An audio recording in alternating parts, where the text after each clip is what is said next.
नमस्कार दोस्तों, आपका स्वागत है फैंटेसी नॉवल ऑडियो बुक में। आज हम लेकर आए हैं एक रोमांचक और रहस्यमयी कहानी जो आपको कल्पना की एक नई दुनिया में ले जाएगी। शुरू करने से पहले एक महत्वपूर्ण सूचना। इस कहानी के सभी पात्र, स्थान, घटनाएं और नाम पूर्णतः काल्पनिक हैं। इनका किसी वास्तविक व्यक्ति, स्थान या घटना से कोई संबंध नहीं है। यदि कोई समानता पाई जाती है तो वह मात्र संयोग होगी।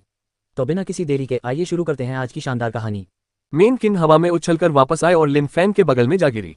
ऐसा लग रहा था मानो कुछ हुआ ही न हो। वहां मौजूद सभी लोग अचंभित रह गए। उन्हें अपनी आंखों पर विश्वास नहीं हो रहा था कि उन्होंने अभी अभी जो देखा है वह सच है। उन्हें यकीन नहीं हो रहा था कि इतनी सुंदर और मासूम दिखने वाली लड़की इतनी ताकतवर हो सकती है और नीले कपड़े पहने उस दुष्ट दिखने वाले आदमी को घायल कर सकती है। नीले कपड़े पहने अधेड़ उम्र का आदमी हास्यास्पद था। वह लिन फैन को पकड़ने आया था और अंत में मेन किंग से बुरी तरह डरकर मर गया, फिर भी अंत तक अपनी ताकत दिखाने की कोशिश करता रहा। क्या तुम ठीक हो? मेन किंग ने लिन फैन से उदासीन स्वर में पूछा। लिन फैन ने व्यंग्यात्मक मुस्कान दी। वह चाहता था कि वह अधिक कोमल और स्नेहपूर्ण स्वर में बात करे, लेकिन ऐसा लगता था कि यह उसके लिए असंभव था। भले ही वह उसे ये दिखाती कि उसे उसकी चिंता है, उसका स्वर हमेशा उदासीन ही रहता था। मैं ठीक हूँ, बस एक छोटी सी खरोंच है, लिन फैन ने सिर हिलाते हुए और मेन किंग की ओर मुस्कुराते हुए कहा। नीले कपड़े पहने अधेड़ उम्र के व्यक्ति ने लगभग लिन फैन को मार ही डाला था। सौभाग्य से लिन फैन ने समय रहते प्रतिक्रिया करके हमले को जानलेवा होने से बचा लिया। मैं अब काफी मजबूत हो गया हूँ, लेकिन फिर भी जुवांची स्तर के साधक से बहुत कमजोर हूँ। हमारे बीच बहुत बड़ा अंतर है, लिन फैंग ने सोचा। वह चाहता था कि वह जल्दी से मजबूत हो जाए क्योंकि वह जानता था कि दूसरों की तुलना में वह अभी कितना कमजोर है। मेन किंग ने लिन फैंग के घाव को देखा लेकिन कुछ नहीं कहा। वह बस एक बार फिर उसके पीछे चली गई। चलिए वापस चलते हैं, लिन फैंग ने कहा और फिर उप प्रधानाचार्य की ओर देखकर बोला, उप प्रधानाचार्य जी, हम जा रहे हैं। ठीक है, उप प्रधानाचार्य ने गर्मजोशी से मुस्कुराते हुए कहा। मन ही मन वे मेन किंग की ताकत से चकित थे। वह दिव्य दिखने वाली लड़की बलवान थी, अत्यंत बलवान। इसके अलावा उप प्रधानाचार्य को यह आभास था कि मेन किंग ने अपनी पूरी ताकत का इस्तेमाल नहीं किया था और वह अभी भी अपनी असली शक्ति को छिपा रही थी। लिन फैंग ने भीड़ पर एक नजर डाली और ठंडे लहजे में कहा, आज यहाँ जो कुछ भी हुआ है उसे याद रखना। अगर तुम मुझे उकसाओगे तो मुझे असभ्य होने के लिए दोष मत देना।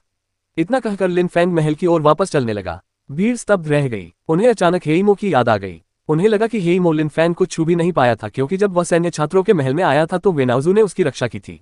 भीड़ स्तब्ध रह गई क्योंकि उन्हें लगा कि लिन फैंग ने जो किया वह केवल वेनाउजू की उपस्थिति के कारण किया था। हेइमो ने भी लिन फैंग की वास्तविक शक्ति को कम आंका था।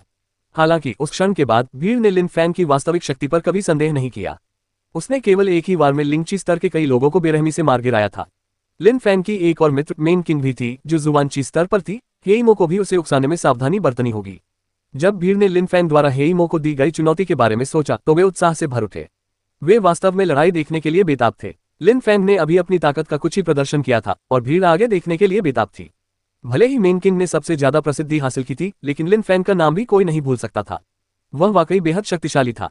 हेइमो की ताकत, लिन फैंग की क्षमता, हेइमो का पूर्व अनुभव, मेन किंग की अविश्वसनीय शक्ति, इन सब के बीच टकराव का अंत कैसे होगा? लिन फैंग जाहिर तौर पर भीड़ के मन में चल रही बातों पर ध्यान नहीं दे रहा था। उसी क्षण लिन फैंग साधना टावर की ओर जाना चाहता था, तभी एक आवाज ने उसे रोक दिया। सीथर। यह एक सुंदर धुन थी। लिन फैंग को किसी के सीथर बजाने की आवाज सुनाई दी और यह उसके कानों को बहुत सुहावनी लगी।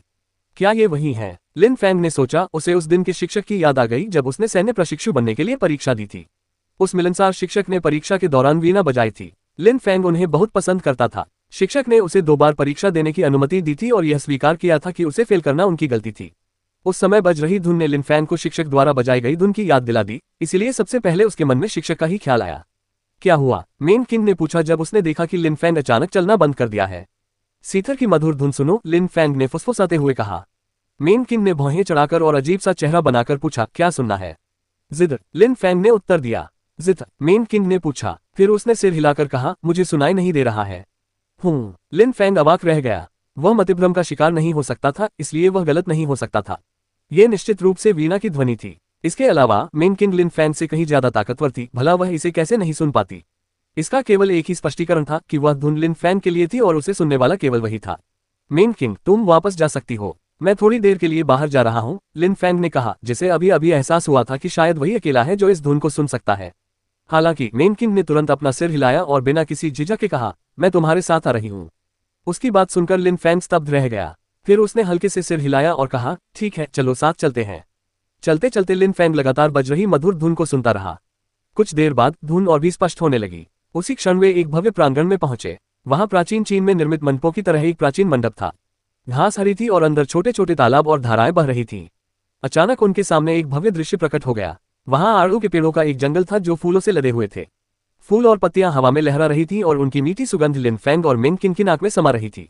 कितनी अद्भुत जगह है, मैंने कभी सोचा भी नहीं था कि अकादमी के अंदर ऐसी कोई जगह भी हो सकती है, लिन फैंग ने विस्मय से हौंकते हुए कहा। महल भव्य और शानदार थे, लेकिन ये दृश्य उनसे बिल्कुल अलग था।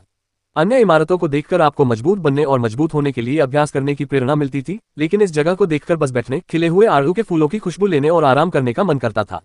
कितनी सुंदर, मेन किंग ने भी विस्मय से हौंकते हुए कहा।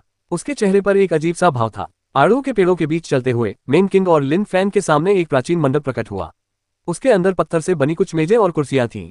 अंदर कोई बैठा था और वीणा बजा रहा था। उसके दोनों हाथ वाद्य यंत्र के तारों पर बहती नदी की तरह सहजता से चल रहे थे। लिन फैंग और मेन किंग के सामने आ जाने के बावजूद वह एकाग्रता से वीणा बजाता रहा, मानो सृष्टि की 10,000 चीजों का उससे कोई लेना देना ही न हो। वह वही शिक्षक थे जो सैन्य आवेदकों की परीक्षा के प्रभारी थे। मेन किंग ने अचानक अपना सिर हिलाया, जिससे लिन फैंग आश्चर्यचकित हो गई। लिन फैंग तुरंत समझ गया कि मेन किंग का क्या मतलब था। भले ही वे उसके सामने आ गए थे, फिर भी उसे संगीत बिल्कुल सुनाई नहीं दे रहा था। लिन फैंग शायद सही था कि संगीत केवल वही सुन पा रहा था। कितनी अद्भुत क्षमता है, लिन फैंग ने सोचा। वह बहुत दूर से भी संगीत सुन पा रहा था और इसके अलावा वह अकेला ही था जो इसे सुन सकता था। साधना, अभ्यास, मानसिक अवस्था, ऊर्जा की परतें। जहां पानी बहता है वहां एक नहर बन जाती है, शिक्षक ने लिन फैंग और मेन किंग से गहन और रहस्यमय ढंग से कहा। लिन फैंग आश्चर्यचकित रह गया। जरूरतमंदों के प्रति करुणा और दयालुता तथा दुष्टों को निर्ममता से मार डालना, ये दो साधक की सर्वोच्च उपलब्धियां हैं। इससे साधक को अधिक तेजी और कुशलता से साधना करने में सहायता मिलती है। इसके अलावा जो दया और करुणा दिखाते हैं वे जरूरी नहीं कि किसी को मार डालें। सब कुछ मन की स्थिति पर निर्भर करता है, बस इतना ही। तुम्हारे शरीर में घातक ऊर्जा तो भरपूर है, लेकिन तुम्हारी मनस्थिति सही नहीं है। भले ही तुम इस तरह अपनी शक्ति में तेजी से वृद्धि कर रहे हो, लेकिन अपने मूल इरादों को भूल जाने के कारण तुम अपनी वास्तविक क्षमता को समझ नहीं पा रहे हो। ये कुछ शब्द और वीणा की निरंतर मधुर ध्वनि लिन फैंग के कानों में गूंज उठी। लिन फैंग को अत्यंत शांति और सुकून का अनुभव हुआ। अगर लिन फैंग की मानसिकता सही नहीं होती तो वह कभी परिपक्व नहीं हो पाता। लिन फैंग शिक्षक का अर्थ समझ गया और उसकी आंखों में ज्ञान की चमक दिखाई दी। तुम्हें और अधिक ध्यान करने की जरूरत है, शिक्षक ने कहा, जिससे लिन फैंग का दिल उछल पड़ा, मानो उसे अभी अभी कुछ समझ आया हो। ध्यान, लिन फैंग ने फुसफुसाते हुए कहा। शिक्षक का कहने का तात्पर्य यह था कि लिन फैंग परिपक्व प्रतीत होता था क्योंकि उसमें उच्च प्राकृतिक क्षमताएं थीं, लेकिन उसके लिए इन प्राकृतिक क्षमताओं को पूरी तरह से विकसित करना भी संभव था। दयालु हृदय वाले लोगों में उच्च स्वाभाविक क्षमताएं होती हैं। हाँ, सही है, मैं जो करता हूँ वह हमेशा मेरी वास्तविक मनस्थिति से मेल नहीं खाता, लिन फैंग ने सोचा। उसके साथ जो कुछ भी हुआ था, समाज का दबाव और लगातार उकसाने वाले उन सभी मूर्ख लोगों के कारण, लिन फैंग के लिए आध्यात्मिक समस्याओं पर चिंतन करने के लिए ध्यान लगाने का समय निकालना मुश्किल हो गया था। लिन फैंग कुछ स्थितियों में प्रतिक्रिया देने का तरीका नहीं जानता था। उदाहरण के लिए, जब दुआन तियानलांग ने यूनहाई संप्रदाय को नष्ट किया, तो उसने हानमान और पो जून को पकड़ लिया और उन्हें बाई कबीले को बेच दिया, जिन्होंने उन्हें गुलाम बना लिया। लिन फैंग बाई कबीले के सभी सदस्यों को क्यों न मार डाले। वह उनसे दिल से नफरत करता था और इस बात से घृणा करता था कि उन्होंने लाखों लोगों के साथ ऐसा किया था। वह जानता था कि यह गलत है, लेकिन वह खुद को रोक नहीं पाया। उसे उन्हें मारना ही था, क्योंकि अगर वे जीवित रहे तो वे दूसरों के साथ भी ऐसा ही करेंगे। कोई भी व्यक्ति साथ मानवीय भावनाओं से बच नहीं सकता। सबसे सफल कृषक हमेशा दृढ़ विश्वास के साथ अपने आदर्शों पर अमल करते थे। गुरुजी, क्या आप मुझे वीणा बजाना सिखा सकते हैं? लिन फैंग ने बहुत ही विनम्रता से पूछा। ध्यान करो, शिक्षक ने उदासीनता से कहा और फिर आगे बोला, तुम्हारे विचार और व्यवहार में पूर्ण सामंजस्य नहीं है। तुम्हें अधिक बार ध्यान करने की आवश्यकता है। तुम्हें इस संसार में व्याप्त अराजकता को भूल जाना चाहिए। तुम्हें वर्षों से अपने हृदय में जमा धूल को साफ करना चाहिए। संसार की अराजकता को अपने शुद्ध हृदय पर हावी न होने दो और तुम्हें सशक्त बनने से रोकने मत दो। ध्यान करो, अपने हृदय को शुद्ध करो, लिन फैंग ने धीमी आवाज में दोहराया। पहले की तरह वीणा की मधुर ध्वनि लिन फैंग के हृदय में गहराई तक उतर गई। लिन फैंग आड़ू के पेड़ों के बीच बैठ गया और ध्यान करने लगा। उसने धीरे धीरे अपनी आंखें बंद कर लीं। शिक्षक ने पहले की तरह ही अपना सिर नहीं उठाया और वीणा बजाना जारी रखा। जब मेन किंग ने देखा कि लिन फैंग ध्यान कर रहा है, तो वह उसके पीछे चली गई और दृश्य का आनंद लेती रही। उसने खिले हुए आड़ू के पेड़ों को बड़ी प्रशंसा से देखा। उसने अपने जीवन में कभी आड़ू के पेड़ खिले हुए नहीं देखे थे, क्योंकि ब्लैकविंड माउंटेन में ऐसे पेड़ थे ही नहीं। संगीत अत्यंत शांतिपूर्ण और शुभ था। इसने लोगों को सब कुछ भुलाकर संगीत को अपने हृदय में गहराई तक उतरने देने में सक्षम बनाया। लिन फैंग के मन में कई तस्वीरें उभर आई। 9 बादलों के महाद्वीप में उनके आगमन से लेकर लिन वंश द्वारा उन्हें त्याग दिए जाने और यांगझोउ शहर छोड़ने तक का समय। जब वे यूनहाई संप्रदाय में लौटे, तब दुआन तियानलांग ने यूनहाई संप्रदाय का सफाया कर दिया। फिर उन्हें दुआन रेन शहर के लिए प्रस्थान का क्षण याद आया। ये सभी तस्वीरें उनके मन में आज भी स्पष्ट थीं, लेकिन लिन फैंग के मन में न तो कोई घृणा थी और न ही कोई पीड़ा। ऐसा लग रहा था मानो वह कोई और ही हो जो इन सब चीजों को बाहर से देख रहा हो। वह मन ही मन इन सभी क्षणों को शांति से देख रहा था। उसका हृदय वीणा की मधुर धुन से भरा हुआ था और अत्यंत शांत था। यह संगीत शायद ध्यान के लिए उपयुक्त था। यहाँ तक कि उसकी आत्मा भी संगीत के सकारात्मक प्रभावों से लाभ उठाने में बाधक नहीं बनी, क्योंकि यह उसके लिए हानिकारक नहीं था। यह उसके हृदय में जमा सारी नकारात्मकता और घृणा को दूर करने में उसकी मदद कर रहा था। लिन फैंग को इतना आराम महसूस हो रहा था कि वह धीरे धीरे सो गया। आड़ू के पेड़ों के पत्ते अभी भी हवा में लहरा रहे थे। कुछ समय बाद लिन फैंग ने धीरे धीरे अपनी आंखें खोली। आंखें खोलते ही उसने देखा कि शिक्षक अभी भी शांतिपूर्वक वीणा बजा रहे थे। मेन किंग अब भी पहले की तरह ही पवित्र और मासूम दिख रही थी, वह अभी भी वहीं स्थिर खड़ी थी, मानो वह कोई मूर्ति हो जो समय की शुरुआत से ही वहां मौजूद हो। लिन फैंग धीरे धीरे उठा। उस समय वह हैरान दिख रहा था और उसके चेहरे पर एक अजीब सा भाव था। 5वीं लिंगची परत। लिन फैंग ने अपनी साधना का स्तर जांचा। जी हाँ, वह अचानक 5वीं लिंगची परत में पहुंच गया था। ध्यान का परिणाम अद्भुत है, लिन फैंग ने सोचा। उसके चेहरे पर बड़ी सी मुस्कान थी। लिंगची की विभिन्न परतों को पार करना आसान नहीं था, लेकिन लिन फैंग कुछ समय पहले ही 4थी लिंगची परत को पार कर चुका था और 5वीं परत को पार करने के कगार पर था, पर कर नहीं पाया था। आश्चर्यजनक रूप से उसने ध्यान के दौरान अगली लिंगची परत को पार कर लिया था। धन्यवाद गुरुजी। गुरुजी की मदद से लिन फैंग 5वीं लिंगची परत तक पहुंचने में सफल रहा था, इसलिए वह बहुत आभारी महसूस कर रहा था। शिक्षक ने अंततः खेलना बंद कर दिया। उन्होंने अपना सिर उठाया और कोमल और स्नेहपूर्ण भाव से लिन फैंग की ओर देखा। मुझे धन्यवाद देने की कोई जरूरत नहीं है, तुमने अपनी शक्ति के बल पर 5वें लिंगची स्तर को पार कर लिया। तुम्हारे शरीर में मौजूद शुद्ध ची ही काफी थी। तुम पहले ही 4थे लिंगची स्तर के शिखर पर पहुंच चुके थे, इसीलिए तुम इतनी जल्दी 5वें लिंगची स्तर तक पहुंच गए। मैंने तो बस तुम्हारे अंदर से उस नकारात्मकता को दूर करने में मदद की जो तुम्हें रोक रही थी, गुरु ने मुस्कुराते हुए कहा। उनके लहजे से साफ जाहिर था कि वे लिन फैंग की कितनी कद्र करते थे, वे उसे अपने बेटे की तरह मानते थे। हालांकि गुरु की शक्ति और सामर्थ्य शायद अपार थी, फिर भी वे उन दूसरे गुरुओं की तरह घमंडी नहीं थे जिनसे लिन फैंग पहले मिल चुका था। अगर आपने संगीत न बजाया होता तो मैं यहाँ न आता। अगर आपने संगीत बजाकर मेरी मदद न की होती तो मैं लिंगची की अगली परत तक न पहुंच पाता। गुरुजी, आपका बहुत बहुत धन्यवाद, लिन फैंग ने मुस्कुराते हुए ईमानदारी और पूरे दिल से कहा। शिक्षक ने हल्के से सिर हिलाया, फिर मुस्कुराते हुए कहा, ठीक है, मुझे खुशी है कि मैं आपकी मदद कर सका। लिन फैंग के चेहरे पर एक प्यारी सी मुस्कान थी और उसने कहा, गुरुजी, पिछली बार आपने कहा था कि आप मुझे वीणा बजाना सिखाएंगे, क्या आप मुझे अब सिखा सकते हैं? शिक्षक ने लिन फैंग की ओर देखकर कहा, क्या तुम्हें अपना साधना समय बर्बाद करने का डर नहीं है? क्या तुम्हें अभी अपनी साधना का स्तर नहीं बढ़ाना चाहिए? अपनी मानसिक स्थिति में सुधार करना साधना का एक हिस्सा है, लिन फैंग ने मुस्कुराते हुए कहा। शिक्षक सुखद आश्चर्यचकित हुए और मुस्कुराते हुए सिर हिलाया। चूंकि तुम सितार बजाना सीखना चाहते हो तो मैं तुम्हें सिखाऊंगा, शिक्षक ने उत्तर दिया। जब भी तुम्हारे पास समय हो बेझिझक यहाँ आ जाना और मैं तुम्हें सिखाऊंगा। आज मैं बस इतना चाहता हूँ कि तुम सुनो। खुद बजाना सीखने से पहले तुम्हें दूसरों को सुनना होगा।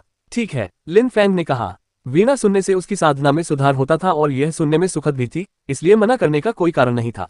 शिक्षक ने एक बार फिर वीणा बजाना शुरू कर दिया। लिन फैंग और मेन किंग एक आड़ू के पेड़ के नीचे अगल बगल बैठ गए और उन्हें वीणा बजाते हुए सुनने लगे। Dot dot dot dot dot dot dot dot dot dot dot dot dot dot dot dot dot dot. Lin Fang के कमरे में कुछ लोग इकट्ठा हुए थे। लिन फैंग, लियूफी, हान मान और पो जून। लिन फैंग ने हान मान और पो जून की ओर देखकर कहा, क्या आप लोग वाकई आश्वस्त हैं? जी हाँ लिन फैंग, बड़े भाई, मुझे पूरा यकीन है, हान मान ने सिर हिलाते हुए कहा। उसने अपने चेहरे पर गुलामी के निशान को छुपाने के लिए सोने का मुखौटा पहन रखा था। उनके चेहरों पर खुदे हुए गुलामी के ये निशान शायद हमेशा के लिए रह जाएंगे, लेकिन अगर वे साधना के उच्च स्तर तक पहुंच जाते हैं तो शायद इन्हें मिटा सकें। यही कारण है कि हान मान और पो जून जल्द से जल्द शक्तिशाली बनने के लिए उत्सुक थे। भला चेहरे पर ऐसे निशान के साथ हमेशा के लिए कौन जी सकता है? लिन फैंग, बड़े भाई, मुझे भी यकीन है, पो जून ने कहा। वे दोनों लिन फैंग से उम्र में बड़े थे, लेकिन सम्मान के तौर पर उसे बड़े भाई कहकर बुलाते थे। लिन फैंग भी उनकी बात का विरोध नहीं करना चाहता था। वे दोनों उससे 2 साल बड़े थे, उम्र का अंतर इतना ज्यादा नहीं था। अगर वे उससे बहुत बड़े होते तो बात बिल्कुल अलग होती। ठीक है, मैं तुम्हें ऐसा करने से नहीं रोकूंगा, लिन फैंग ने गंभीर भाव से सिर हिलाते हुए कहा। फिर उसने लियूफी की ओर देखकर कहा, फी, तुम्हें परेशान करने के लिए क्षमा करें, क्या तुम पत्र लिखकर उन्हें दे सकती हो? लियूफी ने सिर हिलाया, कलम निकाली और तुरंत लिखना शुरू कर दिया। हान मान, पो जून, आप कौन से हथियार इस्तेमाल करते हैं? लिन फैंग ने पूछा। मुझे हथियारों की जरूरत नहीं है, धरती ही मेरा हथियार है, हान मान ने सिर हिलाते हुए कहा। पो जून ने कुछ सेकंड तक कोई जवाब नहीं दिया और फिर कहा, मैं भाले का इस्तेमाल करता हूँ। ठीक है, लिन फैंग ने सिर हिलाते हुए कहा। लिन फैंग ने अपना हाथ बढ़ाया, एक रोशनी चमकी और अचानक उसके हाथ में एक गहरा काला भाला प्रकट हो गया। पो जून और हान मान चौंक गए। क्या भला सचमुच अचानक कहीं से प्रकट हो गया था? आश्चर्यचकित होने की कोई बात नहीं, मेरे पास एक अनमोल रत्न है जिसकी मदद से मैं हर समय अपने साथ बहुत सी वस्तुएं ले जा सकता हूँ, लिन फैंग ने कहा। पो जून अत्यंत भावुक हो गया। लिन फैंग ने न केवल उसकी जान बचाई थी, बल्कि उसके प्रति इतना दयालु और उदार भी था। पो जून, ये भाला तुम्हारे लिए है, लिन फैंग ने भाला पो जून को सौंपते हुए कहा। जैसे ही उसने भाला पकड़ा, अचानक भाले की ऊर्जा उसके शरीर में प्रवाहित हो उठी। ऐसा लग रहा था मानो वह घोर काला भाला जीवित हो। यह एक आध्यात्मिक हथियार है, इस भाले के प्रति दयालु रहें और युद्ध के दौरान इसकी देखभाल करें, लिन फैंग ने कहा। हान मान और पो जून दुवान रेन शहर की रक्षा करने जाना चाहते थे। आध्यात्मिक हथियार, पो जून की आंखें सिकुड़ गईं। उसने आध्यात्मिक हथियारों के बारे में पहले भी सुना था। आध्यात्मिक हथियारों में अत्यंत तीव्र ऊर्जा और शुद्ध ची ऊर्जा समाहित थी। वे बेहद कीमती थे। लिंग ची स्तर के साधकों को आध्यात्मिक हथियारों का उपयोग करने का अवसर शायद ही कभी मिलता था, लेकिन आश्चर्यजनक रूप से लिन फैंग पो जून को ऐसा ही एक हथियार दे रहा था। पो जून को ऐसा लग रहा था मानो उसका हाथ बहुत भारी हो गया हो। उसी समय लियू फी उनके पास वापस आए और हान मान को एक पत्र दिया। जब आप दुआन रेन शहर पहुंचे तो ये पत्र मेरे पिता को दे देना, वह समझ जाएंगे। ठीक है, हान मान ने सिर हिलाते हुए कहा। फिर उसने कहा, लिन फैंग, बड़े भाई, हम चलते हैं। सावधान रहना, लिन फैंग ने सिर हिलाते हुए कहा। हान मान मुड़ा और चलने लगा। वह दृढ़ निश्चयी था, लेकिन उनका प्रशिक्षण आसान नहीं होने वाला था। पो जून ने लिन फैंग के सामने झुककर प्रणाम किया और हान मान के पीछे पीछे चला गया। लिन फैंग उनके साथ बाहर नहीं जा सका, इससे बहुत ज्यादा ध्यान आकर्षित हो जाता। उसने जाते समय बस उनकी पीठ की ओर देखा और उम्मीद की कि वे अपना ख्याल रखेंगे। लियू फी लिन फैंग के पीछे खड़ी थी। उसने दोनों आकृतियों को देखते हुए धीरे से कहा, चिंता मत करो, वे मजबूत हैं। अगर सीमा पर कोई समस्या होती है तो वे उससे निपटना जानते हैं। लिन फैंग ने कोई टिप्पणी नहीं की। सीमावर्ती इलाका खतरनाक था, वह कैसे गारंटी दे सकती थी कि वह खतरनाक नहीं था। लेकिन पो जून ने कहा था कि उनके चेहरों पर गुलामी के निशान होने के कारण उन्हें शाही शहर के अंदर रहते हुए लगातार मास्क पहनना पड़ेगा, इसलिए सबसे अच्छा समाधान सीमा की रक्षा के लिए जाना था। पो जून का निर्णय एक जोशीले साधक का था और इसके लिए बहुत साहस की आवश्यकता थी। अकादमी में सैन्य छात्र के रूप में अध्ययन करते समय ये गुण आवश्यक होते हैं। तुम अपनी चोटों से लगभग पूरी तरह उबर चुके हो, लेकिन तुम्हें अभी और आराम करने की जरूरत है। लियू फी ने यह तब कहा जब उसने देखा कि लिन फैंग कोई जवाब नहीं दे रही है। लिन फैंग हंसते हुए बोली, तो क्या तुम सच में मेरी परवाह करते हो? लियू फी के चेहरे के भाव बदल गए और उसने कहा, और कौन करेगा? तुम नीच और विकृत हो। बातचीत के दौरान लियू फी तुरंत दरवाजे की ओर चल पड़ा। लिन फैंग ने व्यंग्यात्मक मुस्कान दी। ऐसा लग रहा था मानो लियू फी उसे हमेशा एक विकृत मानसिकता वाला व्यक्ति ही समझेगा। लिन फैंग ने सिर हिलाया और जाने लगा। उसके पीछे किसी के आने की आहट सुनाई दी। वह मेन किंग थी। वह चुपचाप उसके पीछे पीछे आ रही थी। लिन फैंग रुका, पीछे मुड़ा, व्यंग्यात्मक मुस्कान के साथ बोला, मेन किंग, इस बार तुम्हें मेरे साथ आने की जरूरत नहीं है। मेन किंग ने सिर हिलाया और कोई जवाब नहीं दिया। वह बस उसके और करीब चली गई। लिन फैंग की व्यंग्यात्मक मुस्कान और भी चौड़ी हो गई, लेकिन उसने कुछ नहीं कहा। आखिर मेन किंग को बस इस बात की चिंता थी कि कहीं लिन फैंग को कुछ हो न जाए। इसके अलावा अगर मेन किंग उसके साथ बाहर होती तो कोई बुरी बात नहीं थी। उसके बहुत सारे दुश्मन थे। चिंता मत करो, इस बार कुछ नहीं होगा, मैं सावधान रहूंगा, लिन फैंग ने फिर कहा, लेकिन मेन किंग ने उसकी बातों पर कोई ध्यान नहीं दिया। मेन किंग, इस बार लोग मुझे पहचान नहीं पाएंगे, लेकिन अगर तुम मेरे साथ हो तो वे हमें तुरंत पहचान लेंगे। लिन फैंग ने चांदी का मुखौटा निकालते हुए और अपना चेहरा ढकते हुए कहा। मेन किंग ने आखिरकार प्रतिक्रिया दी और तुरंत कहा, ठीक है, तुम अकेले जाओ, लेकिन सावधान रहना। मैं करूंगा। लिन फैंग ने मुस्कुराते हुए कुछ पलों के लिए अपना चेहरा थोड़ा सा दिखाते हुए कहा। फिर वो मुड़कर चला गया। लिन फैंग एक ऐसी जगह पर पहुंचा जो शाही शहर के भीतर एक छोटे शहर जैसी दिखती थी। उसने कर चुकाया और अंदर प्रवेश किया। बिना किसी झिझक के वह कैदी अखाड़े की ओर चल पड़ा। पिछली बार की तरह ही कैदी अखाड़ा भारी भीड़ से भरा हुआ था। लिन फैंग ने अखाड़े के शीर्ष से लोगों के उस विशाल जनसमूह को देखा। लिन फैंग सीढ़ियों से नीचे उतरने लगा और धीरे धीरे उसे अखाड़ा और भी स्पष्ट रूप से दिखाई देने लगा। पिंजरे के अंदर और भी गुलाम और खूंखार जानवर थे। वह एक भयानक जगह थी जहां मौत की दुर्गंध फैली हुई थी। उसी क्षण कोई लिन फैंग के सामने आ गया और उसका रास्ता रोक दिया। लिन फैंग ने अपने मुखौटे के नीचे से सामने वाले व्यक्ति को देखा। लिन फैंग ने उसे मध्यम गुणवत्ता का एक शुद्धता पत्थर दिया और दूसरे व्यक्ति ने तुरंत बिना किसी समस्या के उसे आगे जाने दिया। वह सीटों की निचली पंक्तियों की ओर बढ़ रहा था। लिन फैंग पहली पंक्तियों में से एक पर बैठ गया और शांति से अखाड़े को देखने लगा।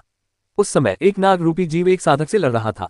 नाग का सिर चपटा और चौड़ा था। वह देखने में बेहद बदसूरत लग रहा था। उसके मुंह से काला धुआं निकल रहा था। वह सांप बहुत ही ताकतवर था। परिपक्व होने पर भी वह अभी छोटा ही था। वह दूसरे दर्जे का खूंखार लिंग जीव था। उसे परिपक्व होने में अभी समय लगेगा। साधना के मामले में खूंखार जानवर और साधक काफी हद तक एक जैसे थे। युद्ध करने से दोनों को जीवन मृत्यु के अनुभवों से शक्ति मिलती थी। मनुष्यों की तरह सभी खूंखार जानवर एक समान नहीं होते। कुछ मनुष्यों में उच्च प्राकृतिक प्रतिभा और क्षमताएं होती हैं, जबकि अन्य में नहीं। खूंखार जानवरों में भी यही बात लागू होती है। उनमें से कुछ परिपक्व होने पर बेहद भयानक हो सकते हैं, जबकि कुछ अन्य की शक्ति बहुत सीमित होती है। वह जीव लिंग स्तर तक पहुंचते पहुंचते ही अविश्वसनीय रूप से शक्तिशाली हो गया था। यहाँ तक कि यह भी कहा जाता था कि लिंग स्तर के शिखर पर पहुंचने पर वे कभी कभी प्रारंभिक जुबान स्तर के कुछ अन्य भयंकर जीवों को भी पराजित कर सकते थे। वे आमतौर पर बेहद शक्तिशाली होते थे, लेकिन उस समय जो सांप लड़ रहा था वह केवल दूसरे स्तर का लिंग जीव था। वह भी परिपक्वता से बहुत दूर था। लिन फैंग को आश्चर्य इस बात का हुआ कि उसने सांप से लड़ रहे साधक को पहचान लिया। वह उसे बहुत अच्छी तरह जानता था। ये लिन होन था, जो लिन बा दाओ का पुत्र और लिन कियान का भाई था। वह पहले बर्फ और हिम पर्वत गांव में पढ़ता था, लेकिन पवित्र आंगन में शामिल होने आया था। उस समय तक लिन होन दूसरे लिंगची स्तर को पार कर चुका था। लिन फैंग को ऐसा नहीं लगता था कि लिन होन विशेष रूप से शक्तिशाली है। लिन कुल के लोग लिन फैंग से नफरत करते थे और उसे निकम्मा समझते थे। वे उसे बेहद कमजोर मानते थे, लेकिन उस समय तक वह 5वें लिंगची स्तर को पार कर चुका था। शायद ही लिन कुल का कोई कनिष्ठ सदस्य उसे हरा पाता। कुल के वरिष्ठों में भी बहुत कम लोग लिन फैंग को हरा पाते। लिन होन का दूसरे लिंगची स्तर तक पहुंच जाना वास्तव में सामान्य बात थी और उसकी प्रतिभा को देखते हुए ये कोई असाधारण बात नहीं थी। लिन फैंग ने भीड़ पर एक नजर डाली। तभी लोगों के एक समूह ने उनका ध्यान खींचा। वे भी दर्शक मंच पर बैठे थे। वे लिन होन को देख रहे थे और आपस में कुछ बुदबुदा रहे थे। उस सांप को देखो, भले ही वह बहुत ताकतवर है, लिन होन उसे आसानी से हरा सकता है। लिन होन के बर्फीले हमले पूरे सांप को जमा सकते हैं। वह निश्चित रूप से ये लड़ाई जीतेगा। हे बिल्कुल, ये बहुत अच्छी बात है कि मिस कियान ने लिन होन को उस सांप से लड़ने की अनुमति दी। लिन फैंग इन लोगों की सारी बातें सुन सकता था। उसने ठंडी मुस्कान दी। ऐसा लग रहा था कि पिछली मुलाकात के बाद से लिन कियान भी और अधिक शक्तिशाली हो गई है। वह चूझान पेन के साथ बैठी थी, जो अब ज़ू के पवित्र प्रांगण में एक छात्र बन चुका था। अपनी शक्ति के बल पर वह आसानी से लिन कियान की देखभाल कर सकता था। उसके करीब रहने से लिन कियान का सामाजिक रुतबा और भी ऊंचा होता चला गया। हिम और अग्नि की सार्वभौमिक आत्मा, पता नहीं आजकल तुम्हारा साधना स्तर क्या होगा, लिन फैंग ने सोचा। फिर उसने लिन कियान को देखना बंद कर दिया। वैसे भी उसके लिए लिन कियान का कोई महत्व नहीं था। वह मुड़ा और लड़ाई देखता रहा। उस समय लिन होन की ऊर्जा सांप के शरीर पर हावी थी और वह लड़ाई जीतने के करीब था। उसी समय लिन फैंग से कुछ ही दूरी पर बैठी लिन कियान ने उसे देखते हुए भौहें सिकुड़ी। उसने लिन फैंग के चांदी के मुखौटे पर नजर डाली। चांदी का मुखौटा पहने हुए व्यक्ति दर्शक मंच पर बैठा था और शांति से युद्ध देख रहा था। लिन कियान की आंखों में एक चमक सी आ गई। लिन कियान ने उस चांदी के मुखौटे को घूरते हुए सोचा। यांगजो शहर में उसने वह मुखौटा पहले भी देखा था और इस समय उसने वही मुखौटा फिर से देख लिया। क्या यह महज एक संयोग हो सकता है? लिन कियान ने सोचा। वह उस निकम्मे इंसान को कभी नहीं भूल सकती थी जिसे लिन कबीले से निकाल दिया गया था और जिसने वही मुखौटा पहना हुआ था। लेकिन वो तो हो ही नहीं सकता था, क्योंकि यूनहाई संप्रदाय पूरी तरह से नष्ट हो चुका था। बचे हुए लोग ज्यादातर गुलाम बन चुके थे। लिन फैंग के लिए कैदी अखाड़े में शांति से बैठकर लड़ाई देखना नामुमकिन था। इसके अलावा वो तो आगे की पंक्तियों में बैठा था। लिन कियान को ये पता नहीं था कि लिन फैंग बच गया है। उसे बस इतना पता था कि चीशी की पूरी घुड़सवार सेना वहां गई थी और सब कुछ तबाह कर दिया था। अगर कोई बच निकला होता तो क्या ये हास्यास्पद नहीं होता? इस तरह की अफवाह तो कभी फैलेगी ही नहीं। इस पर विश्वास करना बहुत मुश्किल होगा। उसी क्षण लिन होन ने अंततः सांप को हरा दिया। उसने अपने मध्यम गुणवत्ता के 8 शुद्धता पत्थर लिए और पिंजरे के निकास की ओर चल पड़ा। पिंजरे के उस तरफ के प्रभारी व्यक्ति ने मृत सांप के शरीर को बाहर निकाला और उसकी जगह एक नए खूंखार जानवर को रख दिया। जब भीड़ ने उस नए खूंखार जानवर को देखा तो वे सब स्तब्ध रह गए। वह भयंकर जानवर पूरी तरह से लाल था और लपटों से ढका हुआ था। उसके शरीर से अत्यंत तीव्र ऊर्जा उत्सर्जित हो रही थी। वह खूंखार जानवर बेहद भयानक दिख रहा था। जब उसने अपना मुंह खोला तो रेजे की तरह नुकीले दांतों का एक विशाल जंगल दिखाई दिया। वह जानवर इतना राजसी लग रहा था कि मानो वह जानवरों का राजा हो। भीड़ को आश्चर्यचकित करने वाली बात यह थी कि इसकी पीठ पर 2 चमकीले लाल पंख थे। कितना भयानक और खूंखार जानवर है, लिन फैंग ने उसे देखकर सोचा। वह भव्य दिख रहा था और उसके शरीर से अत्यंत शक्तिशाली ऊर्जा निकल रही थी। उसे देखकर ही लोग डर के मारे भाग जाते थे। पिंजरे के रखवाले ने जब जानवर को अंदर लाया था तब भी वह बहुत सावधान था, मानो उसे डर था कि वह खूंखार जानवर किसी भी क्षण उस पर हमला कर सकता है। ये तो राक्षसी अग्नि सिंह है। ये क्या है? कई लोगों ने राक्षसी अग्नि सिंह को पहचान लिया। यह एक बेहद भयानक और खूंखार जानवर था। इसके बारे में कई अफवाहें प्रचलित थीं। कहा जाता था कि अगर यह जुबान स्तर तक पहुंच जाता है तो इसे विशेष शक्तियां प्राप्त हो जाती हैं और ये लगभग अजेय बन जाता है। पिंजरे में जानवर को लाने वाला व्यक्ति जोर से बोलने लगा, यह एक राक्षसी अग्नि सिंह है। ये 5वें स्तर का लिंग जानवर है। जो इसे हराएगा उसे मध्यम गुणवत्ता के 20 शुद्धता पत्थर मिलेंगे। यदि आप इसे बिना मारे वश में कर लेते हैं तो आप इसे अपने साथ ले जा सकते हैं। पिंजरे के प्रभारी के बोलने के बाद भीड़ उत्साह से झूम उठी। जो इसे वश में कर लेता वह इसे अपने साथ ले जा सकता था। ये बात अखाड़े में मौजूद सभी साधकों के लिए बेहद लुभावनी थी। ऐसे जानवर का मालिक होना साधक को युद्ध में भयानक क्षमता प्रदान करता। लेकिन समस्या उस जानवर को वश में करने में थी। असफल होने पर संभवतः मृत्यु ही हो जाती। भीड़ में मौजूद अधिकांश लोग इतने शक्तिशाली और खूंखार जानवर से लड़ना नहीं चाहेंगे। इसके अलावा लिंग ची की 5वीं परत के साधकों को भी शायद इससे लड़ने की सलाह नहीं दी जाएगी। उनके लिए जीवित रहना ही बेहद मुश्किल होगा, जानवर को वश में करना तो दूर की बात है। फिर पिंजरे के प्रभारी ने दोबारा बोलना शुरू किया, बेशक पिंजरे में प्रवेश करने के लिए आपको कम से कम 5वें लिंगची स्तर पर होना चाहिए ताकि आप उससे लड़ सकें। यदि आप निम्न लिंगची स्तरों तक पहुंच चुके हैं तो भी आप उससे लड़ सकते हैं, लेकिन इसकी सलाह नहीं दी जाती। यदि आप उसे वश में नहीं कर सकते तो उसे मार डालिए। हम आपको मध्यम गुणवत्ता के 100 शुद्धता पत्थर भी देंगे। बहुत से लोग इसे आजमाने के लिए उत्सुक थे। लिन कियान जिन लोगों के साथ आई थी वे सभी शिव के पवित्र प्रांगण के छात्र थे। उस समय सभी लोग लिन कियान को घूर रहे थे। मू फैन, क्या तुम उस राक्षसी अग्नि शेर को पकड़ना नहीं चाहते? एक छात्र ने मू फैन नाम के दूसरे छात्र से कहा। वह पिंजरे में बंद शेर से मोहित था। वह लिंगची की 5वीं परत तक पहुंच चुका था, जो उस भयंकर जानवर के समान स्तर था। मू फैन भाई, अगर तुम कोशिश करना चाहते हो तो मैं यहाँ के आयोजक से बात कर सकता हूँ। फिर अगर तुम हार भी जाओ तो कोई बड़ी बात नहीं होगी, बस चोट मत लगना, दूसरे छात्र ने कहा। मू फैन का लालच बढ़ता ही जा रहा था। अगर उनमें से किसी को पिंजरे में जाना ही था तो मू फैन शायद सबसे अच्छा विकल्प था। अगर वह जीत जाता और लड़ाई में उस जानवर को काबू कर लेता तो वह उसे अपने साथ ले जा सकता था, लेकिन शायद उसे 20 मध्यम गुणवत्ता वाले शुद्धता पत्थरों को छोड़ना पड़ता। शायद वे शुद्धता पत्थर नहीं देते और साथ ही जानवर को भी साथ ले जाने देते, क्योंकि यह बहुत बड़ा इनाम होता। अगर वह हार भी जाता तो भी कोई समस्या नहीं थी, बशर्ते उसे चोट न लगे। भला ऐसा लुभावना प्रस्ताव कौन ठुकरा सकता है? अचानक मू फैन शांत होकर बोली, ठीक है, मैं कोशिश करूंगी। मू फैन बेहद खुश दिख रहा था। उसे जो समझ आया था उसके अनुसार दूसरा छात्र वास्तव में उसे शेर उपहार में देने का प्रस्ताव दे रहा था। मू फैन के मन में यही बात बैठी हुई थी। मू फैन भाई, तुम बहुत बहादुर हो, दूसरे छात्र ने कहा। इसके बाद मू फैन हवा में उछला और पिंजरे के सामने जा गिरा। जानवर को देखते हुए उसकी आंखों में लालच भरा हुआ था। वाह, क्या शानदार फुर्ती का हुनर है मू फैन। दिखाओ उन्हें कि हम शिव युए के पवित्र प्रांगण के छात्र कितने ताकतवर हैं। मू फैन के एक साथी छात्र ने इतनी जोर से चिल्लाया कि सब सुन सके। ओह, तो वे शिव युए के पवित्र प्रांगण के छात्र हैं, इसलिए इसमें कोई आश्चर्य की बात नहीं है कि वे इतने शक्तिशाली हैं। जू यू के पवित्र प्रांगण के छात्र बहुत ही अद्भुत हैं। वे संभवतः समय के साथ देश के सबसे महत्वपूर्ण व्यक्ति बन जाएंगे। भीड़ में तरह तरह की टिप्पणियां फैल गईं। शिव युए के पवित्र प्रांगण के छात्रों ने जब ये सारी टिप्पणियां सुनी तो उनके चेहरे पर गर्व और घमंड का भाव आ गया।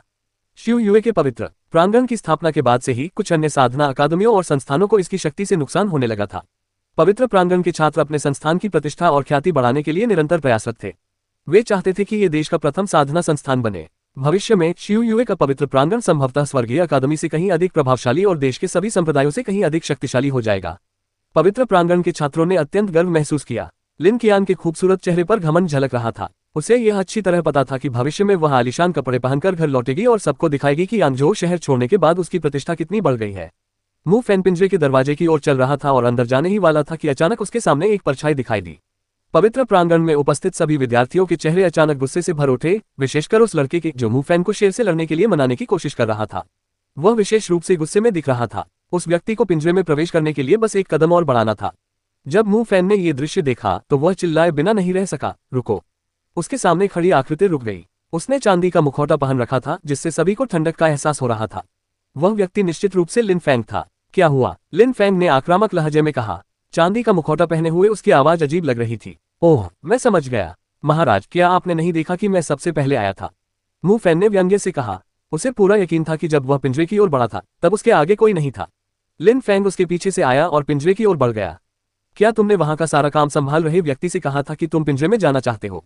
लिन फैंग ने ठंडे स्वर में पूछा। मू फैन के चेहरे पर एक अजीब सा भाव था। उसने अपने सहपाठियों के अलावा किसी को भी यह नहीं बताया था कि वह शेर से लड़ना चाहता है। जब लिन फैंग ने देखा कि मू फैन कोई जवाब नहीं दे रहा है तो उसने आगे कहा, चूंकि तुमने ये घोषणा नहीं की कि तुम शेर से लड़ने वाले व्यक्ति होगे, इसलिए नियम ये है, जो पहले पिंजरे के अंदर जाएगा उसे ही लड़ने का मौका मिलेगा। मू फैन की आंखों में एक चमक आए और उसने कहा, शिव युए के पवित्र प्रांगण के मेरे साथी छात्र सचमुच चाहते हैं कि मैं उस शेर से लड़ूं। मुझे वह लड़ाई दो, अन्यथा मैं उनके सामने अपमानित हो जाऊंगा। ये कहते समय मू फैन ने शिव यू का पवित्र प्रांगण शब्दों को स्पष्ट और जोर से बोला। उसने ये शब्द जोर से और धीरे धीरे इसलिए बोले ताकि लिन फैंग उसे सुन सके और उसका अर्थ समझ सके। लिन फैंग मुस्कुराया। जू यू का पवित्र प्रांगण? माफ कीजिए, मैंने शिव यू के पवित्र प्रांगण के बारे में कभी नहीं सुना और वैसे भी मैं आपको जानता नहीं, इसलिए मुझे आपकी परवाह करने का कोई कारण नहीं है, लिन फैंग ने कहा। उस समय कई लोग स्तब्ध रह गए। कितना अजीब, उसने शिव यू के पवित्र प्रांगण के बारे में कभी सुना ही नहीं था। शिव युए के पवित्र प्रांगण के सभी छात्र खड़े हो गए और गुस्से से लिन फैंग की ओर देखने लगे। वह आदमी पागल था। ऐसा कुछ मत करो जिसका तुम्हें बाद में पछतावा हो, मू फैन ने लिन फैंग को बुरी निगाहों से घूरते हुए कहा। लिन फैंग हंसते हुए बोली, अरे सच में, मुझे तो बिल्कुल समझ ही नहीं आया कि आपका क्या मतलब है। फिर लिन फैंग मुड़ा और पिंजरे में प्रवेश करने ही वाला था। रुको रुको, किसी ने लिन फैंग की चाल रोकते हुए कहा। लिन फैंग रुक गया, पीछे मुड़ा और देखा कि वह शिव युए के पवित्र प्रांगण का एक और छात्र था। ये वही था जिसने मू फैंग को शेर से लड़ने के लिए राजी किया था। अब तुम क्या चाहते हो? लिन फैंग ने ठंडी मुस्कान के साथ कहा। वे सभी लोग शिव युए के पवित्र प्रांगण के छात्र थे, वे मू फान के सहपाठी थे। लिन कियान भी उन्हीं के बीच बैठी थी। मेरे भाई मू फैंग को इस शेर से लड़ने दो, युवक ने ठंडे और उदासीन स्वर में कहा, लेकिन उसके लहजे में सख्ती झलक रही थी। उन्होंने भव्य और महंगे वस्त्र पहन रखे थे। एक नजर में ही यह स्पष्ट हो गया था कि वे एक शक्तिशाली परिवार के कुलीन व्यक्ति थे। कैदी अखाड़े के पिंजरे में कौन लड़ सकता है और कौन नहीं, ये तय करने का अधिकार आपको कब से आ गया? लिन फैंग ने ठंडे स्वर में पूछा। मैंने इस बारे में फैसला नहीं किया। आप अखाड़े के प्रभारी से पूछ सकते हैं कि सबसे पहले कौन आया था, उस युवक ने बेपरवाही से कहा। उसकी आवाज में काफी आत्मविश्वास झलक रहा था। सब लोग मुड़कर उस आदमी को देखने लगे जो शेर को पिंजरे में लेकर आया था। उस आदमी ने मू फैन की ओर इशारा करते हुए उदासीनता से कहा, पिंजरे में सबसे पहले वही पहुंचा था, वही इस दरिंदे से लड़ेगा। ये शब्द सुनकर मू फैन की मदद करने वाले युवक के चेहरे पर एक बड़ी सी मुस्कान आ गई। जब लिन फैंग ने मू फैन और जू यू के पवित्र प्रांगण के अन्य छात्रों के चेहरों पर घमंडी भाव देखा तो उसने कहा, यहाँ फैसला तुम लोग करोगे, ठीक है। मैं इस जगह पर वापस आकर इस तरह के धोखे में नहीं फंसूंगा। मैं बाकी सभी को भी सलाह देता हूं कि वे फिर कभी इस जगह पर ना आए जहां वे व्यर्थ में पवित्रता के पत्थर खर्च करके धांधली वाले मुकाबले देखने आते हैं। जब उस युवक ने लिन फैंग की बात सुनी तो उसने भौहें चढ़ाकर कहा, तुम्हारा क्या मतलब है? क्या मेरी बात आपको ठीक से समझ नहीं आई? तो मैं फिर से समझाता हूं, लिन फैंग ने मास्क के नीचे मुस्कुराते हुए कहा, मैंने यहाँ होने वाले घोटालों के बारे में कई बार सुना है। हैरानी की बात है कि कुछ लोग पिंजरे में लड़ाई हारते हुए देखे गए, लेकिन उन्हें बचा लिया गया। क्या आप यकीन कर सकते हैं? मुझे अफवाहों पर यकीन नहीं था, लेकिन अब मुझे लगता है कि इस तरह के घोटाले यहाँ आम बात है। कैदी अखाड़ा अपने ही नियमों का ठीक से पालन नहीं कर पा रहा है। ये जगह ही एक मजाक है। जब भीड़ ने लिन फैंग की आवाज सुनी तो वे सब आपस में कानाफूसी करने लगे। कई लोगों ने यहाँ घटी घटनाओं के बारे में सुना था और कुछ ने तो इन घटनाओं को अपनी आंखों से देखा भी था। उस क्षण उस युवक और पिंजरे के प्रभारी व्यक्ति के चेहरे का भाव एकदम बदल गया। वे बेहद ठंडे लग रहे थे। जब पिंजरे के प्रभारी ने देखा कि लिन फैंग वापस देखने के चबूतरे पर लौट आया है और पिंजरे में आने की कोशिश नहीं कर रहा है, तो उसने मू फैंग की ओर मुड़कर कहा, ठीक है, चुन की समस्या हल हो गई है और तुम पिंजरे में सबसे पहले पहुंचे हो, तो तुम अंदर जा सकते हो। सबको दिखाओ कि जू यू के पवित्र प्रांगण के छात्र कितने महान और वीर हैं। सबको दिखाओ कि तुम्हारे जैसे लोगों के लिए राक्षसी अग्नि सिंह को वश में करना कितना आसान है। सभी लोग आश्चर्यचकित रह गए। उस आदमी को लिन फैंग की कही हुई बातों की बिल्कुल भी परवाह नहीं थी। लिन फैंग पिंजरे के पास सबसे पहले पहुंचा था, तो अब वह आदमी क्यों कह रहा था कि मू फैंग सबसे पहले पहुंचा था? लिन फैंग को घिन आ रही थी। इसके अलावा वह आदमी खुलेआम जू यू के पवित्र प्रांगण की बड़ाई भी कर रहा था। लिन फैंग को लगा कि ऐसे खुलेआम तरीके बेहद घटिया हैं, लेकिन जाहिर है लिन फैंग के शब्दों ने सबको क्रोधित कर दिया था। उसने सबको अपमानित किया था और हर कोई उसे नजरअंदाज नहीं कर सकता था। मैं तुम्हारे गंदे मुंह से और कुछ नहीं सुनना चाहता, दर्शक दीर्घा में खड़े युवक ने ठंडे स्वर में कहा। लिन फैंग ने अपने मुखौटे के पीछे से उसे देखा, हंसा और बोला, कुलीन साधक इसी तरह करते हैं, छल से। अगर तुम उसे दानवी अग्नि सिंह उपहार में देना चाहते हो तो कैदी अखाड़े के नियमों को बदल दो और अपने प्रभाव का इस्तेमाल करके मुकाबलों में धांधली करो। क्या यह अच्छा नहीं है कि तुम अपने दोस्तों को उपहार देने के लिए इतने भव्य अखाड़े का इस्तेमाल कर सकते हो? ओह, वैसे मैं आपको बताना भूल गया, उसे सीधे सीधे राक्षसी अग्नि सिंह भेंट करने से जूयू के पवित्र प्रांगण की प्रतिष्ठा नहीं बढ़ेगी, इसलिए इस दिखावे का सारा मकसद ही नाकाम हो गया। लिन फैंग ने ठंडे और उदासीन लहजे में कहा। उसके शब्द और भी तीखे होते जा रहे थे। भीड़ में मौजूद अधिकांश लोग लिन फैंग की बात से सहमत थे। हालांकि लिन फैंग बहुत आक्रामक था, फिर भी कोई उसकी बात का खंडन नहीं कर सका। वह उस व्यक्ति को मू फैंग को लिन फैंग से पहले पिंजरे में प्रवेश करने का अधिकार देने के लिए मजबूर करने में इसलिए सफल रहा क्योंकि दर्शक मंच पर मौजूद युवक का रुतबा ऊंचा था। यह अन्याय था, यह निश्चित रूप से सोची समझी साजिश थी। युवा कुलीन साधक क्रोधित हो गया। उसी क्षण मू फैंग ने लिन फैंग की ओर देखकर कहा, चूंकि तुम इस बात से क्रोधित हो तो क्यों न हम आपस में लड़ें और जो जीतेगा वह अंदर चला जाएगा। मैं तुमसे क्यों लड़ूंगा? लिन फैंग ने मू फैंग की ओर देखते हुए कहा। फिर उसने उदासीनता से कहा, तुमने कभी कहा ही नहीं कि तुम शेर से लड़ना चाहते हो और मैं तुमसे पहले आ गया, फिर भी तुमने अनुचित चाल चलकर पहले हमला करना चाहा। मू फैंग राक्षसी अग्नि सिंह के विरुद्ध युद्ध अवश्य जीत जाएगा, लेकिन यह वास्तविक विजय नहीं होगी क्योंकि इससे जूयू के पवित्र प्रांगण की प्रतिष्ठा में कोई वृद्धि नहीं होगी।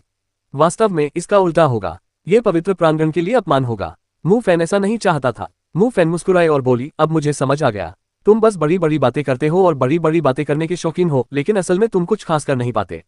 बिल्कुल सही, बड़ी बड़ी बातें करने के अलावा तुम्हारे पास दिखाने के लिए कुछ खास नहीं है।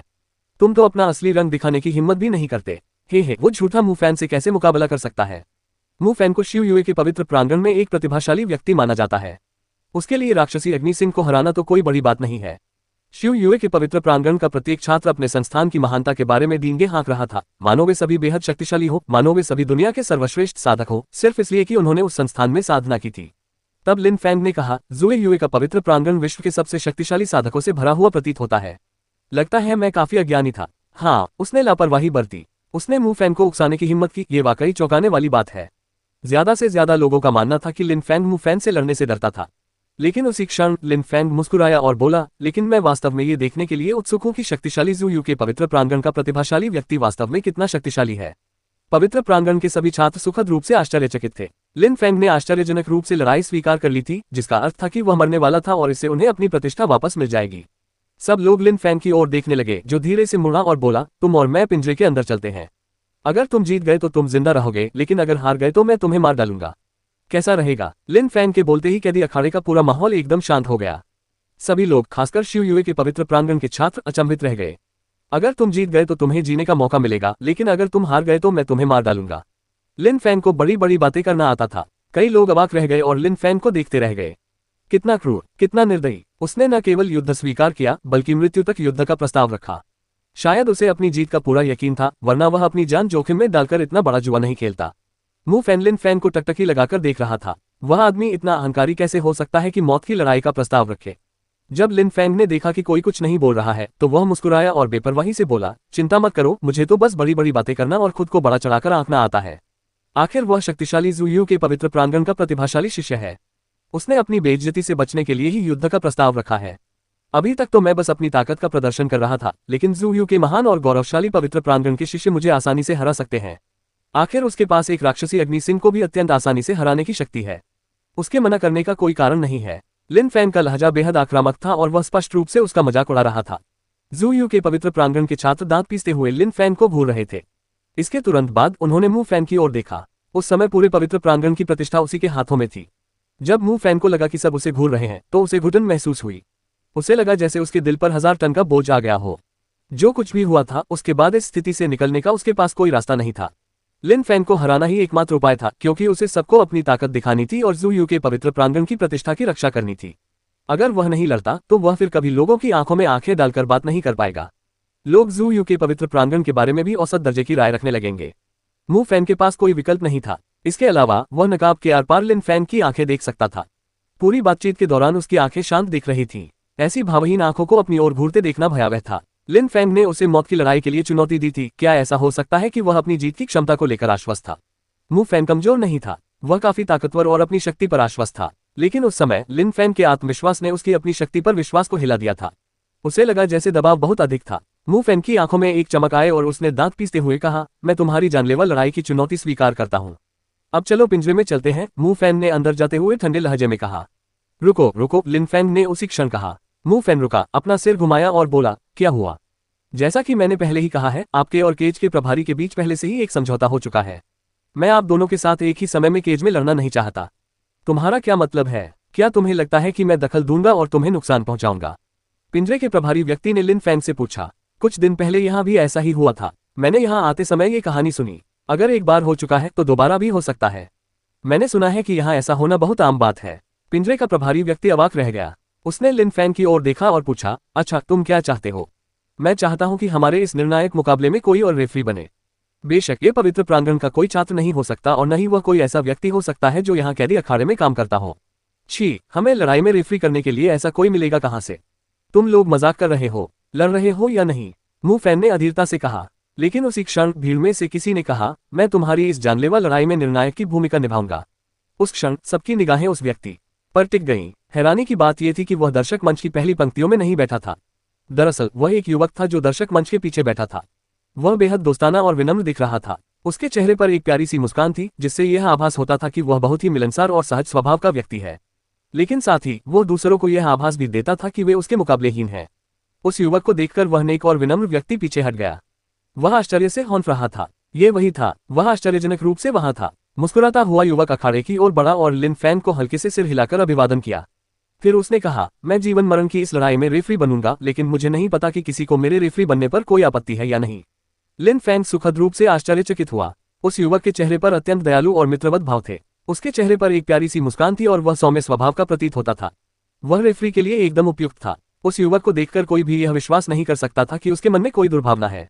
हालांकि लिन फैंग उसे नहीं जानता था, लेकिन उसे लगा कि वह एक आदर्श रेफरी है। लिन फैंग को अपने अंतर्मन में यह आभास हुआ कि कुछ गड़बड़ जरूर है। यह इतना परिपूर्ण था कि सच होना असंभव था। मैं इससे सहमत हूँ, युवा कुलीन और धनी किसान ने कहा। वह आश्चर्यचकित लग रहा था। अपने दोस्त की बात सुनकर मू फैंग दंग रह गया। मू फैंग उस युवक को नहीं जानता था जो अभी अभी प्रकट हुआ था। हालांकि रेफरी बनने का प्रस्ताव रखने वाले युवक का ओहदा ऊंचा होना ही चाहिए था, अन्यथा उसका दोस्त कभी स्वीकार नहीं करता।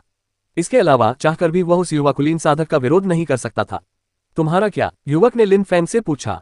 लिन फैंग मुस्कुराया और बोला, चिंता मत करो, मैं नियमों का पालन सुनिश्चित करूंगा और तुम दोनों के बीच निष्पक्ष लड़ाई होगी। मैं ये भी सुनिश्चित करूंगा कि लड़ाई के बाद कोई तुम्हें उकसाने न आए। कितने प्यारे शब्द हैं। लिन फैंग सोच में डूबा हुआ था। वह अंदाजा लगाने की कोशिश कर रहा था कि वह युवक कौन हो सकता है, लेकिन उसे कोई जानकारी नहीं थी। लिन फैंग को पूरा यकीन था कि वह युवक बहुत ऊंचे ओहदे का था और कोई साधारण व्यक्ति नहीं था। ठीक है, चूंकि ऐसा है तो आप हमारे मुकाबले में रेफरी बन जाए, लिन फैंग ने सिर हिलाते हुए कहा। हालांकि लिन फैंग को लग रहा था कि यह सब कुछ इतना अच्छा है कि सच नहीं हो सकता और पर्दे के पीछे कुछ चल रहा है, फिर भी वह मान गया। अगर उसका रुतबा ऊंचा होता तो वह रेफरी बनने का प्रस्ताव रखकर नियमों का उल्लंघन नहीं करता, इससे उसकी बेइज्जती होती और यह सब अनावश्यक होता। धन्यवाद, युवक ने मुस्कुराते हुए और अत्यंत विनम्रता से सिर हिलाते हुए कहा। लिन फैंग ने पीछे मुड़कर मू फैंग की ओर देखा और कहा, चले। मू फैंग ने लिन फैंग की आंखों में देखा, लेकिन उसे उनमें शीतलता और शांति के अलावा कुछ भी नजर नहीं आया। जरा सी भी घबराहट नहीं थी। पिंजरे का प्रभारी व्यक्ति चला गया। पिंजरे में मू फैन और लिन फैंग आमने सामने थे। लिन फैंग अब भी शांत और निडर दिख रहा था। मू फैन ने अपना सिर उठाया और व्यंग्यपूर्वक पूछा, मैं मू फैन हूँ, शिव युए के पवित्र प्रांगण का छात्र, क्या आप मुझे अपना नाम बताना चाहेंगे? डुओमिंग, लिन फैंग ने बिना सोचे समझे कहा। उस समय लिन कियान और लिन होंग आश्चर्यचकित रह गए। डुओमिंग, ये नाम इतना जाना पहचाना क्यों लग रहा है? उनका नाम आश्चर्यजनक रूप से डुओमिंग था। यांगजो शहर में वापस आकर लिन फैंग ने भी वही मुखौटा पहना था जब उसने अपना परिचय डुओमिंग के रूप में दिया था। लिन फैंग, लिन होंग ने फुसफुसाते हुए कहा। यह इतना बड़ा संयोग था कि लिन होंग को विश्वास ही नहीं हो रहा था कि वे दोनों अलग अलग व्यक्ति हैं। ये लिन फैंग नहीं हो सकता, लिन कियान ने सिर हिलाते हुए कहा। अगर ये लिन फैंग होता तो हमारे पास होते हुए भी इतना शांत कैसे रह सकता था? उसने तो कुछ बार शांति से हमारी तरफ देखा भी। इसके अलावा लिन फैंग कमजोर नहीं था, लेकिन यांगजो शहर में उसने हाल ही में लिंगची की पहली परत पार की थी। ये नामुमकिन है कि उसने आधे साल के अंदर लिंगची की 5वीं परत पार कर ली हो। पहले और 5वें लिंगची स्तर के बीच 4 परतों का अंतर था और यह बहुत बड़ा अंतर था। अधिकांश लोगों को ऐसा स्तर हासिल करने में बहुत अधिक समय लगता था। यदि कोई 1 वर्ष से भी कम समय में 2 लिंगची स्तरों को पार कर लेता था तो वह निश्चित रूप से एक महान प्रतिभा था। लेकिन दुनिया का सबसे महान साधनाशील प्रतिभा भी 6 महीने में 4 लिंगची स्तरों को पार नहीं कर सकता था। लिन कियान की बात सुनकर लिन होंग ने सिर हिलाया। लिन फैंग कभी भी 5वें स्तर के राक्षसी अग्नि सिंह से लड़ने को तैयार नहीं होता, इसलिए यह असंभव था कि वह व्यक्ति लिन फैंग हो। उस समय जो कुछ हो रहा था वह महज एक संयोग था, इससे ज्यादा कुछ नहीं। पिंजरे के अंदर मू फैन हंसते हुए बोला, डुओमिंग, हम देखेंगे कि तुम्हारा घमंड कितना सच्चा है। जब मू फैन ने अपनी बात समाप्त की तो उसने एक ठंडी शक्ति छोड़ी जो लिन फैंग के शरीर से टकराए और उसे जकड़ लिया। उसे ऐसा महसूस हुआ जैसे उसके शरीर पर पहाड़ का बोझ आ पड़ा हो। बल, लिन फैंग हैरान रह गया। उसने सोचा भी नहीं था कि उसका प्रतिद्वंदी बल को नियंत्रित कर सकता है। इसीलिए उस कुलीन युवक ने उसे दानव अग्नि सिंह उपहार में देने की पेशकश की। मू फैन एक प्रतिभाशाली व्यक्ति था और शायद थोड़ी सी मेहनत से ही दानव अग्नि सिंह को वश में कर सकता था। जब मू फैन ने लिन फैन को आश्चर्यचकित देखा तो उसे अपनी प्राप्त शक्ति पर गर्व महसूस हुआ। ऐसा लग रहा था कि डुओमिंग ने अपनी शक्ति का जरूरत से ज्यादा अनुमान लगा लिया था। अगर वह इतनी कम शक्ति से भी दब रहा है तो उसके विरुद्ध जीतना तो आसान होगा। तुम्हारी जबान बहुत चलती है, तुम थोड़ी सी ताकत से दब जाओगे। तुम्हारी शक्ति मेरी ताकत का मुकाबला करने के काबिल भी नहीं है। चिंता मत करो, मैं इससे कहीं ज्यादा ताकत लगा सकता हूँ। तुम कभी मेरा मुकाबला नहीं कर सकते। अब मुझे पता चल गया है कि तुम्हें अपना प्रतिद्वंदी समझना मेरी गलती थी। तुम तो बस अपनी मौत की ओर भाग रहे थे, मू फैन ने कहा। अपनी जीत का जश्न मनाने के बाद उसने एक कदम आगे बढ़ाया और भी अधिक बल लगाया, जिसने तुरंत लिन फैंग के शरीर को घेर लिया, जिससे उसे अत्यधिक भारीपन महसूस हुआ। बल तो क्या हुआ? लिन फैंग मुस्कुराते हुए बोला। उसके शरीर में हल्की सी हलचल हुई और अचानक उसके शरीर के चारों ओर का बल काफी कमजोर हो गया। लिन फैंग ने एक कदम आगे बढ़ाया, परछाई में परिवर्तित हो गया और फिर सीधे विरोधी सेना की ओर बढ़ गया। लिन फैंग की हर हरकत के साथ उसके चारों ओर बवंडर पैदा हो रहे थे और वातावरण से ऐसी आवाजें आ रही थी जो कागज के फटने जैसी लग रही थी। ऐसा लग रहा था मानो लिन फैंग पर उस बल का कोई असर नहीं हो रहा था और वह उसे चीरता हुआ आगे बढ़ रहा था। मू फैन ने भौहें चढ़ाकर आह भरी। उसने एक और कदम आगे बढ़ाया और अपनी पूरी ताकत लगा दी, जिससे एक बेहद तीखी सीटी जैसी आवाज निकली। लिन फैंग की ओर बढ़ते हुए उसकी ताकत और भी तीव्र होती जा रही थी। लेकिन उसी क्षण लिन फैंग ने अपना हाथ उठाया और मू फैन द्वारा छोड़े गए बल को अनदेखा कर दिया। लिन फैंग के हाथ से कुछ ऐसा निकला जो विषैली ऊर्जा जैसा प्रतीत होता था और इसने सभी को चौंका दिया। लिन फैंग की बल पर नियंत्रण क्षमता मू फैन से कहीं अधिक थी। उसके द्वारा उत्पन्न बल मू फैन के बल से भिन्न था। बल के मामले में लिन फैंग को गहन ज्ञान था, इसलिए वह बल को लगभग अदृश्य करना या उसे अधिक सघन और भारी बल में परिवर्तित करना जानता था। यही कारण था कि मू फैन के बल का लिन फैंग पर जरा भी प्रभाव नहीं पड़ा। जब भीड़ ने लिन फैंग द्वारा इस्तेमाल की जा रही कम ताकत को देखा, जो बिल्कुल भी तीक्ष्ण नहीं थी, तो वे सभी आश्चर्यचकित रह गए और उन्हें लगा कि वह एक बेहद खतरनाक स्थिति में है। मैं शक्तियों को नियंत्रित कर सकता हूं और मेरे हमले बेहद शक्तिशाली हैं। इसके अलावा मैं पहले ही 5वें लिंगची स्तर को पार कर चुका हूं। मुझे तुमसे जरा भी डर नहीं है, मू फैन ने हंसते हुए कहा। उसने अपना पैर जमीन पर पटका, जिससे धूल का बादल हवा में उड़ गया। उसके शरीर से और भी अधिक बल निकला और वह पूरी गति से लिन फैंग की परछाई की ओर बढ़ने लगा।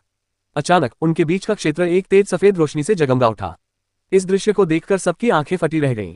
वह आदमी बहुत ताकतवर है, वह तेजी से चल सकता है, वह शक्तियों को नियंत्रित कर सकता है और मुझे तो उसमें शुद्धची ऊर्जा का भी एहसास हो रहा है। भीड़ में मौजूद कुछ लोगों ने आश्चर्य से हौंकते हुए कहा। मू फैन बेहद खतरनाक लग रहा था। वह निश्चित रूप से ज़ू यू के पवित्र प्रांगण का सदस्य बनने के योग्य था। वह बहुत शक्तिशाली था। लिन फैंग के लिए स्थिति खतरनाक होती जा रही थी। हे उस डुओमिंग को अपने भाई मू फैन के खिलाफ इतनी आक्रामक कार्रवाई करने का पछतावा होगा। वह हमारे भाई मू फैन के एक भी हमले का सामना नहीं कर पाएगा। मू फैन बड़ी आसानी से डुओमिंग को मार डालेगा, ज़ू यूए के पवित्र प्रांगण के छात्रों ने कहा। वे सभी इस बात से सहमत थे और उन्हें पूरा यकीन था कि लिन फैंग की मृत्यु निश्चित है। लिन फैंग के चेहरे पर शांति का भाव बना रहा। ऐसा लग रहा था मानो जो कुछ भी हो रहा था उसका उन पर कोई असर नहीं पड़ रहा था, जैसे युद्ध का उनके मूड पर कोई प्रभाव नहीं हो रहा था। लिन फैंग और मू फैन एक दूसरे के और करीब आते जा रहे थे। वातावरण में बल और भी तीव्र होता जा रहा था। चारों ओर धूल उड़ रही थी। दोनों की आकृतियां धूल के बादल में चिपती जा रही थीं। लिन फैंग की हथेली में अभी भी ऊर्जा थी, जिससे एक चकाचौंध भरी रोशनी निकल रही थी। बस अचानक हवा में एक हल्की सी आवाज फैल गई और हवा में एक छोटी सी काली रोशनी चमकी, जिससे मू फैन का शरीर भय से जम गया। ऊर्जा हमला, कितना भयानक। मू फैन के मन में तो बस यही छवि बन रही थी कि वह भयानक चांदी का मुखौटा मौत के अपशगुन में बदल रहा है। ऊर्जा आक्रमण साधकों के लिए एक अत्यंत शक्तिशाली उपकरण थे। इससे न केवल साधक को अपने आसपास की सारी ऊर्जा को अवशोषित करने की क्षमता मिलती थी, बल्कि यह उन्हें उस ऊर्जा को नियंत्रित करने और उसे अपने रूप में उपयोग करने में भी सक्षम बनाती थी।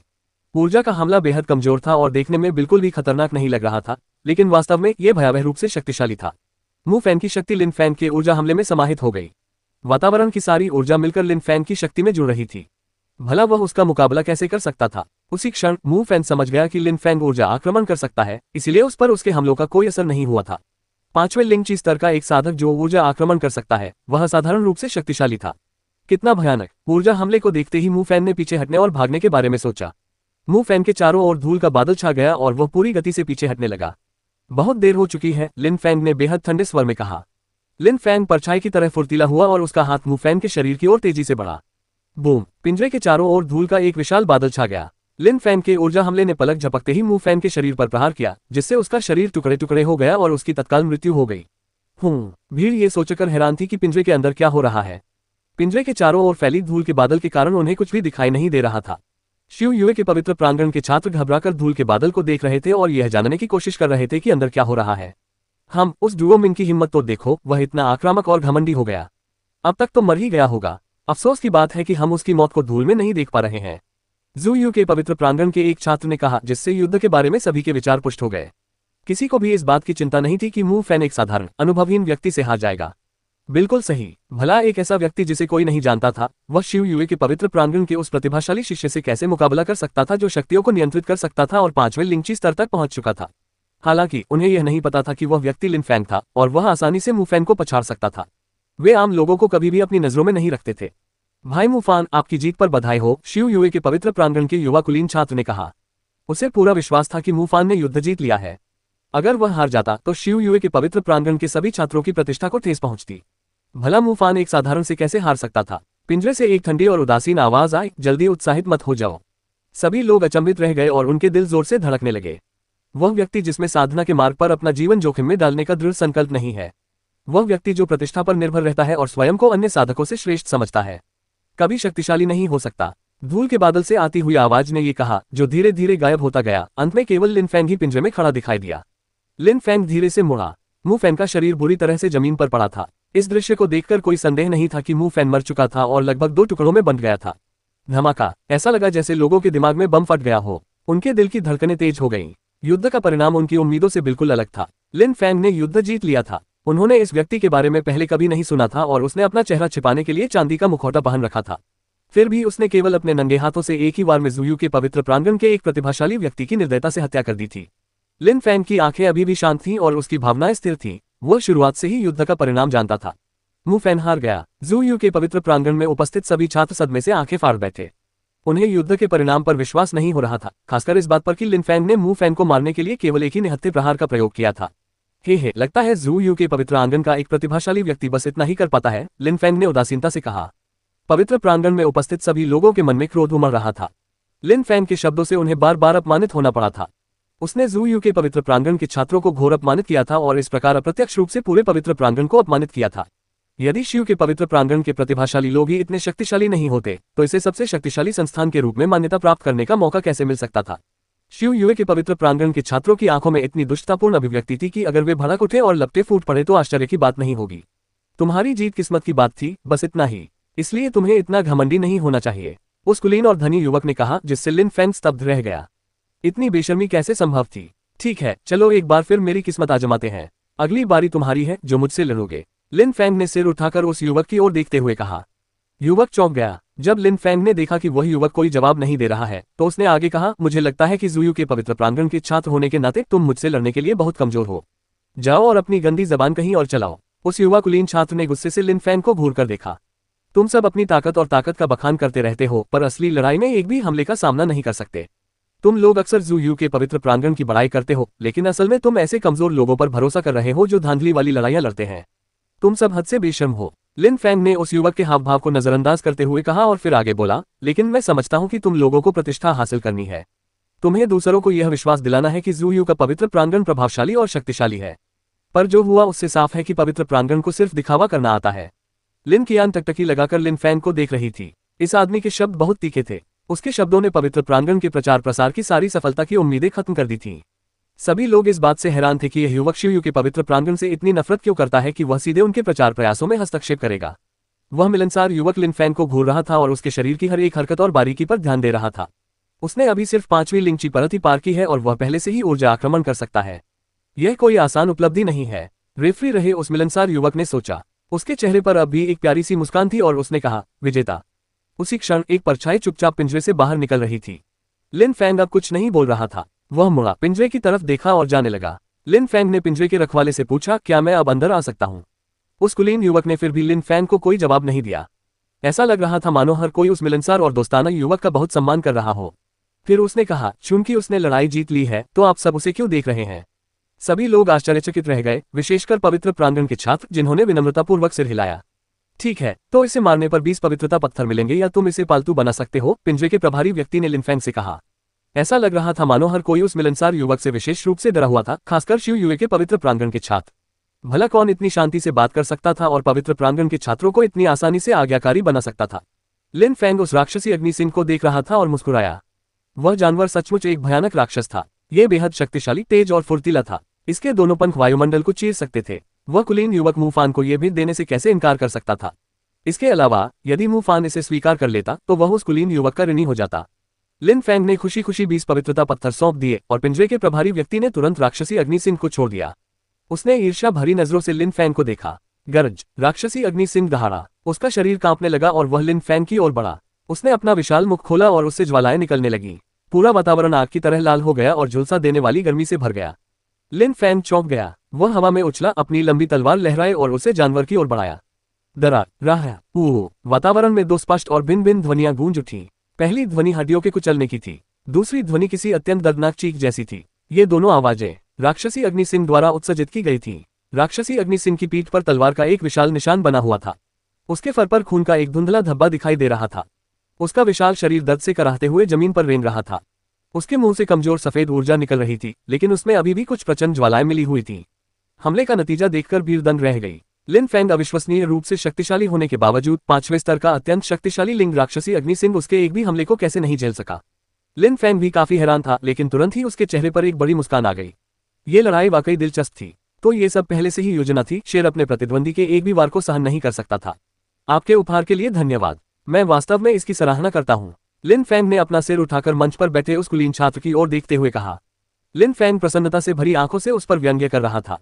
राक्षसी अग्नि सिंह आश्चर्यजनक रूप से एक भी हमले का सामना नहीं कर सका और इसका केवल एक ही कारण हो सकता था। उन्होंने युद्ध शुरू होने से पहले ही राक्षसी अग्नि सिंह को कमजोर कर दिया था। उन्होंने इस कमजोर जानवर को मू फैन के लिए उपहार के रूप में तैयार किया था, ताकि मू फैन इसे आसानी से हरा सके। ज़ू यू के पवित्र प्रांगण का एक छात्र इतने बलवान और शक्तिशाली भयंकर जानवर को एक ही प्रहार में हरा दे, इससे संस्थान को कितना गौरव प्राप्त होगा। सबके मन में उथल पुथल मची हुई थी। वे असमंजस में थे क्योंकि कुछ भी योजना के अनुसार नहीं हुआ था। लिन फैंग ने राक्षसी अग्नि सिंह को हरा दिया था। लिन फैंग ने उस राक्षस को वश में कर लिया था, जबकि मू फैन एक ही वार में शहीद हो गया था। लिन फैंग समझ गया कि पिंजरे के रखवाले ने उसे कुछ देर पहले ईर्ष्या भरी नजरों से क्यों देखा था। वह जानता था कि जानबूझकर कमजोर किया गया ये जानवर अंततः लिन फैंग का ही होने वाला है। जब उसने सुना कि लिन फैंग उसे धन्यवाद दे रहा है तो उस कुलीन छात्र का चेहरा चिढ़ गया।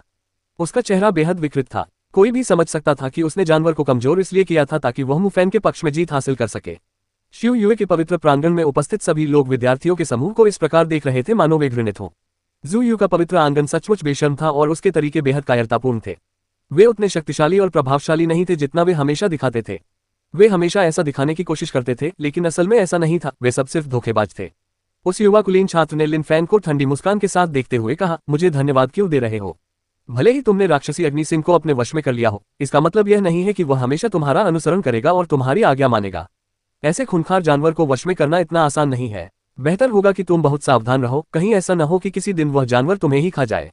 जब लिन फैंग ने उस कुलीन छात्र की बात सुनी तो वह मुस्कुराया और बोला, चिंता मत करो, तुम जो कह रहे हो उससे मेरा कोई लेना देना नहीं है, भले ही राक्षसी अग्नि सिंह मुझसे कई गुना अधिक शक्तिशाली हो। जब उसकी बात खत्म हुई तो लिन फैंग पिंजरे के प्रभारी व्यक्ति के पास गया और बोला, तो ये राक्षसी अग्नि सिंह अब मेरा है ना? हाँ बिल्कुल, उस आदमी ने बिना किसी हिचकिचाहट के कहा, लेकिन लिन फैंग ने जवाब का इंतजार नहीं किया। उसने पहले ही जानवर की जंजीरें पकड़ ली और राक्षसी अग्निशेर को पिंजरे से बाहर खींचना शुरू कर दिया। लिन फैंग पिंजरे से बाहर निकला और इस पल का आनंद लेने के लिए गहरी सांस ली।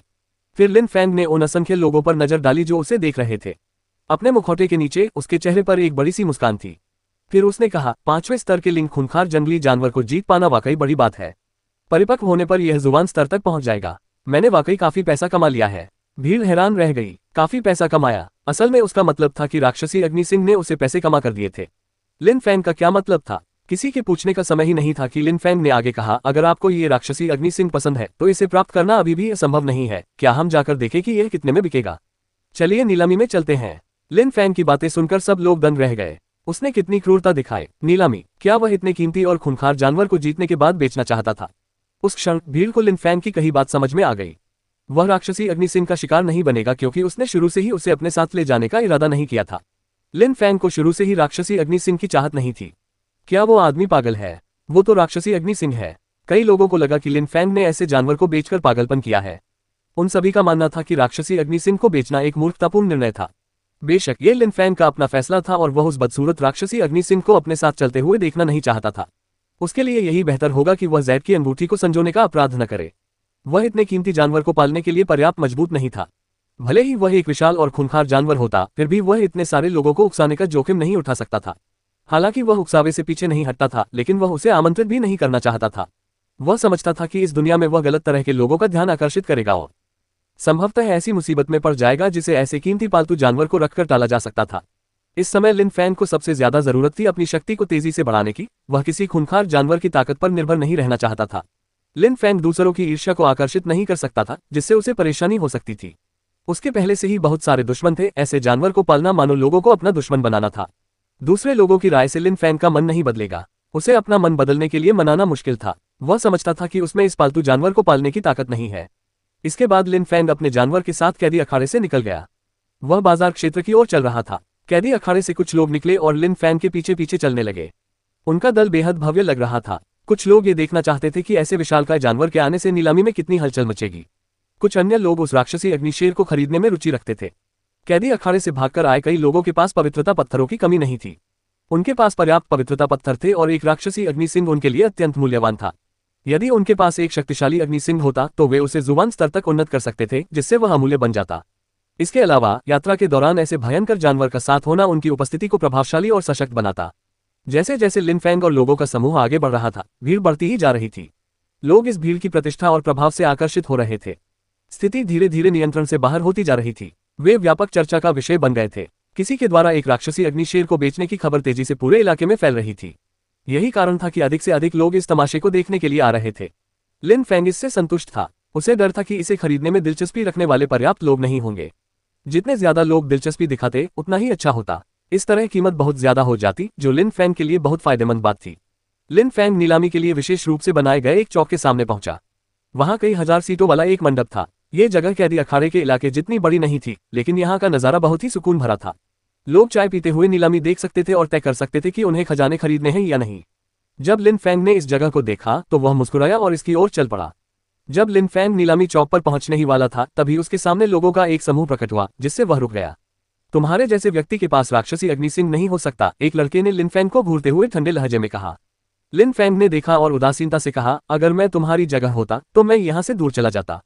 लिन फैंग की बातें सुनकर ये लोग स्तब्ध रह गए। उनके शरीर से ठंडी ऊर्जा निकल रही थी। वे बिल्कुल भी कमजोर नहीं थे। समूह में से एक ने कहा, हम मध्यम गुणवत्ता के 100 शुद्धता वाले पत्थर देंगे और उस राक्षसी अग्नि सिंह को अपने साथ ले जाएंगे। मैंने तुम्हें मौका दिया, फिर भी तुम मूर्ख हो, लिन फैंग ने ठंडे लहजे में कहा और आगे बोला, मैं 3 तक गिनूंगा, अगर तुम मेरे रास्ते से नहीं हटे तो मैं अपने पीछे खड़े लोगों की भीड़ से तुम्हें मरवा दूंगा।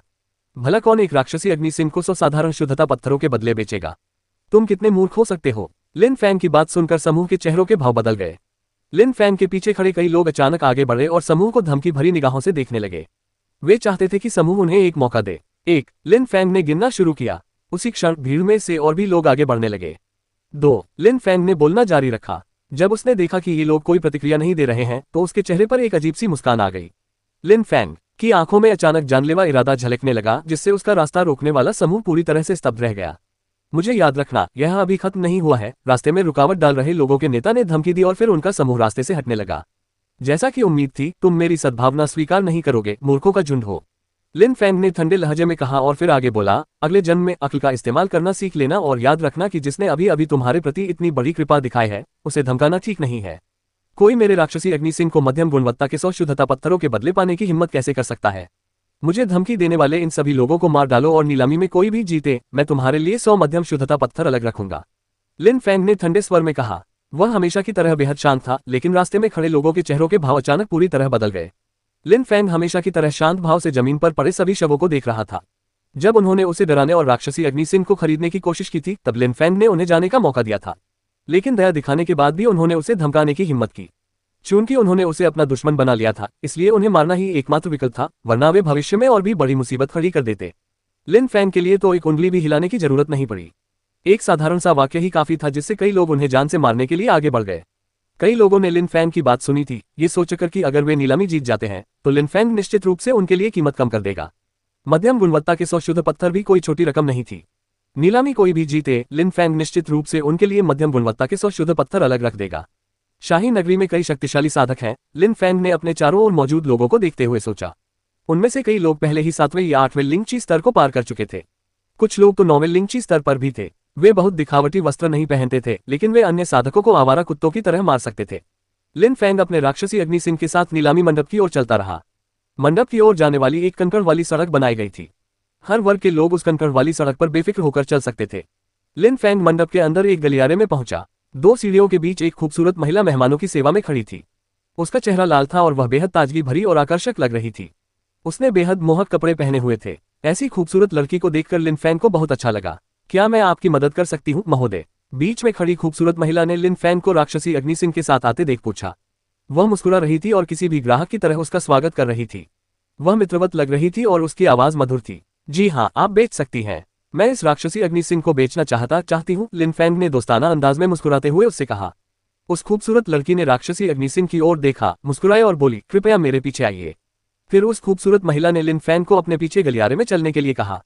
मंडप के अंदर बने चबूतरे पर बैठे लोगों ने अचानक लिन फैंग के साथ एक राक्षसी अग्नि सिंह को आते देखा। वे सब स्तब्ध रह गए। वे सब लिन फैंग को घूरने लगे। क्या वह आदमी अपना राक्षसी अग्नि सिंह बेचना चाहता था? लिन फैंग ने भीड़ में मौजूद उत्साहित लोगों पर ध्यान नहीं दिया, बल्कि उसने मंडप के अंदर के माहौल पर ध्यान केंद्रित किया और सोचा कि यह जगह बहुत ही गर्मजोशी भरी और आरामदायक लग रही थी। ऐसा लग रहा था मानो इसे खास तौर पर लोगों को आराम और सुकून का एहसास कराने के लिए बनाया गया हो। गलियारे के अंत में एक मंच था जहां सामान बेचा जाता था। मंच के एक तरफ भारी पर्दों का एक सेट लगा हुआ था। महोदय, कृपया इधर आइए, मंच के पास पहुंचते ही उस खूबसूरत महिला ने कहा। फिर वह आगे बढ़ी और पर्दों के पीछे चली गई। लेकिन जब वे इन भारी पर्दों के पीछे पहुंचे तो वहां और भी पर्दे थे और उन्हें पार करने पर एक ऐसी जगह मिली जो उन लोगों के लिए समर्पित थी जिन्होंने नीलामी के लिए चीजें रखी थी। मास्टर रोन, महोदय एक राक्षसी अग्नि सिंह बेचना चाहते हैं, उस खूबसूरत महिला ने एक बूढ़े व्यक्ति से कहा।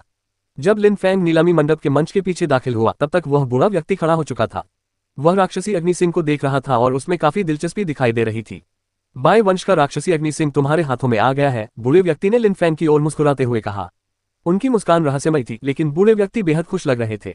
बाय वंश, लिन फैंग ने कहा। जी हाँ, कैदी अखाड़ा बाय कबीले की संपत्ति है, बूढ़े व्यक्ति ने मुस्कुराते हुए कहा। उनकी मुस्कान बहुत अजीब थी, जिसे देखकर लिन फैंग को भी अजीब सा लगा। अब बात समझ में आई। बाय वंश ही कैदी के एकमात्र मालिक हैं, इसीलिए वे बायजे को युवा स्वामी कहते थे और इसीलिए उन्होंने मुझे पकड़ने के लिए कुछ लोगों को स्वर्गीय अकादमी भेजा था। लेकिन चाहे वह बायजे के साथ पीले कपड़े पहने युवक हो या कैदी अखाड़े में काम करने वाले कोई भी व्यक्ति, मुझे उन सभी से नफरत है। लिन फैंग ने सोचा। वह सोच रहा था कि उन सभी लोगों और उस कुलीन छात्र के बीच क्या संबंध था जिसने मु फैंग को वह भेंट करने की इच्छा जताई थी। वह जानता था कि वे सब आपस में जुड़े हुए हैं, लेकिन उसे यह नहीं पता था कि कैसे। मैंने सुना है कि बाय कबीले के कई सदस्य सेलेस्टियल अकादमी गए और मारे गए। यहाँ तक कि बायजे भी उन सदस्यों के साथ जाते समय मारा गया। लगता है उनकी शक्ति असीमित नहीं है। देर सवेर उन्हें किसी गलत व्यक्ति को नाराज करना ही था, बूढ़े ने कहा। उसकी आंखों में एक चमक सी आई। उसकी आंखें मानो ये जता रही थी कि वह कुछ ऐसा जानता है जो वह कह नहीं रहा है। लिन फैंग को लगभग यकीन था कि शाही शहर के भीतर स्थित इस छोटे से कस्बे का मालिक एक ही था और इसके कई जिले कई कुलों में बटे हुए थे जो आपस में सीधे आर्थिक प्रतिस्पर्धा में थे। उदाहरण के लिए इस नीलामी चौक के मालिक और कैदी अखाड़े के मालिक सीधे प्रतिस्पर्धा में रहे होंगे। कैदी अखाड़े के मालिक शायद नीलामी करने वालों से ज्यादा पैसा कमा रहे थे। नीलामी के संबंध में क्या आपकी कोई विशेष विनती है? बूढ़े व्यक्ति ने लिन फैंग की ओर देखते हुए पूछा और फिर आगे कहा। उदाहरण के लिए आप न्यूनतम कितनी कीमत लेने को तैयार हैं? या क्या आप केवल कुछ विशिष्ट वस्तुओं का ही आदान प्रदान स्वीकार करेंगे?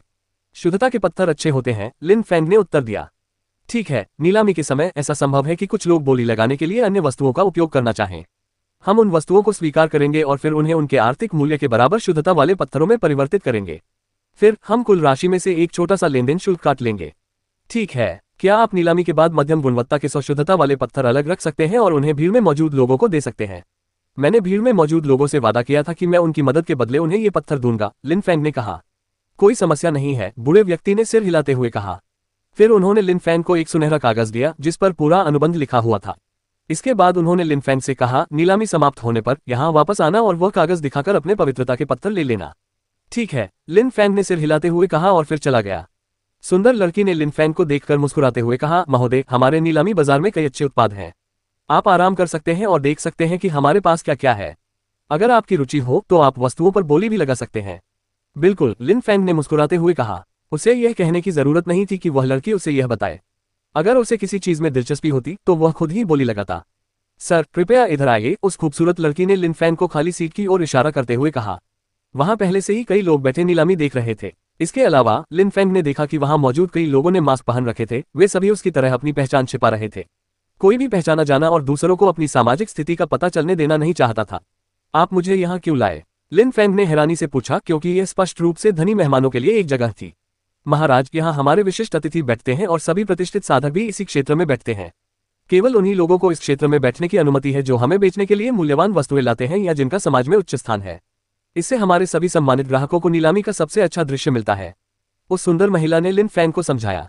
उसकी आवाज बहुत मधुर और कोमल थी। उसकी बातें इतनी सुखद थीं कि बहुत से लोग धैर्यपूर्वक उसकी व्याख्याएं सुनते थे। महान साधक, लिन फैंग हंसते हुए मन ही मन सोचने लगा। इसमें कोई आश्चर्य नहीं कि इतने सारे लोग मुखौटे पहने हुए थे। नीलामी में खरीदारी करते समय वे दूसरों द्वारा पहचाने जाने से बचना चाहते थे। ये बहुत असुविधाजनक होता। जो लोग मुखौटा नहीं पहने हुए थे वे तो बस आम लोग थे। जब लिन फैंग उनकी ओर बढ़ा तो सबने उसकी ओर देखा और तुरंत उसे नजरअंदाज कर दिया। सर, कृपया यहाँ बैठिए, उस खूबसूरत लड़की ने खाली सीट की ओर इशारा करते हुए कहा। लिन फैंग ने सिर हिलाया और वहीं बैठ गया। उस खूबसूरत लड़की ने उसके लिए जो कुर्सी चुनी थी वह काफी अच्छी थी। यहाँ से वह एक ही नजर में सब कुछ देख सकता था। उसे बिकने वाली सभी चीजें साफ साफ दिखाई दे रही थीं। वह महिला बेहद खूबसूरत थी। उसकी खूबसूरती और आकर्षण कई पुरुषों को मोहित कर लेता। लिन फैंग उस पत्थर की चौकी की ओर बढ़ा जो उस खूबसूरत महिला ने उसे दिखाई थी और बैठ गया। उसी क्षण लिन फैंग को ऐसा लगा जैसे उसके पीछे खड़े लोग उसे घूर रहे हों और उसकी ओर जान से मारने की मंशा से देख रहे हों। वह खुद को रोक नहीं पाया और धीरे धीरे पीछे मुड़ गया। शानदार कपड़े पहने एक युवक उसके पीछे बैठा था। उस युवक ने ठंडे स्वर में कहा, दफा हो जाओ, क्या तुम्हें दिखाई नहीं दे रहा कि तुम मुझे मंच देखने से रोक रहे हो? लिन फैंग अचंभित रह गया। तभी उस खूबसूरत लड़की ने भव्य वस्त्र पहने युवक से विनम्रतापूर्वक कहा, महोदय, आप उन सीटों पर अपनी इच्छानुसार बैठ सकते हैं। यदि आपको अपनी वर्तमान सीट पसंद नहीं है तो मैं खुशी खुशी आपके लिए बेहतर सीट ढूंढने में मदद करूंगी। तुम खुद को क्या समझते हो मुझसे इस तरह बात करने वाले? युवक ने धीरे धीरे अपना सिर उस खूबसूरत महिला की ओर घुमाते हुए कहा। वह बेहद क्रूर लग रहा था। फिर उसने अपने चेहरे पर एक दुष्ट मुस्कान लिए उस सुंदर स्त्री की ओर देखा और कहा, तुम बस एक नौकरानी हो, इससे ज्यादा कुछ नहीं। आओ मेरे पास बैठो, मैं तुम्हें घर ले जाऊंगा और तुम्हें सबक सिखाऊंगा। जब लड़की ने उस युवक के बुरे शब्द सुने तो उसके चेहरे के भाव में थोड़ा बदलाव आया, लेकिन तुरंत बाद वह फिर से मुस्कुराई और बोली, युवक, कृपया इस तरह का मजाक न करें। कौन तुम्हारे साथ मजाक करने में अपना समय बर्बाद करेगा? इधर आओ, धिक्कार है। तुम सिर्फ एक नौकरानी हो, बस। किसी कुलीन महिला की तरह व्यवहार करने की कोई जरूरत नहीं है। युवक ने अधीर और आक्रामक स्वर में कहा। ये शब्द सुनकर लिन फैंग ने भौहें चढ़ा ली। शाही शहर में कई शक्तिशाली साधक थे जो एकांतप्रिय थे, लेकिन ऐसा लगता था कि ऐसे अभिमानी और मूर्ख कुलीन साधकों की संख्या उनसे भी अधिक थी जो सोचते थे कि बाकी सभी उनसे नीचे हैं। वह खूबसूरत महिला एकदम पीली पड़ गई। उसने अपने होंठ भींच लिए। उसकी सामाजिक स्थिति वाकई बेहद नीची थी। 9 बादलों के महाद्वीप में नौकरानी होना सबसे निचले दर्जे में से एक माना जाता था।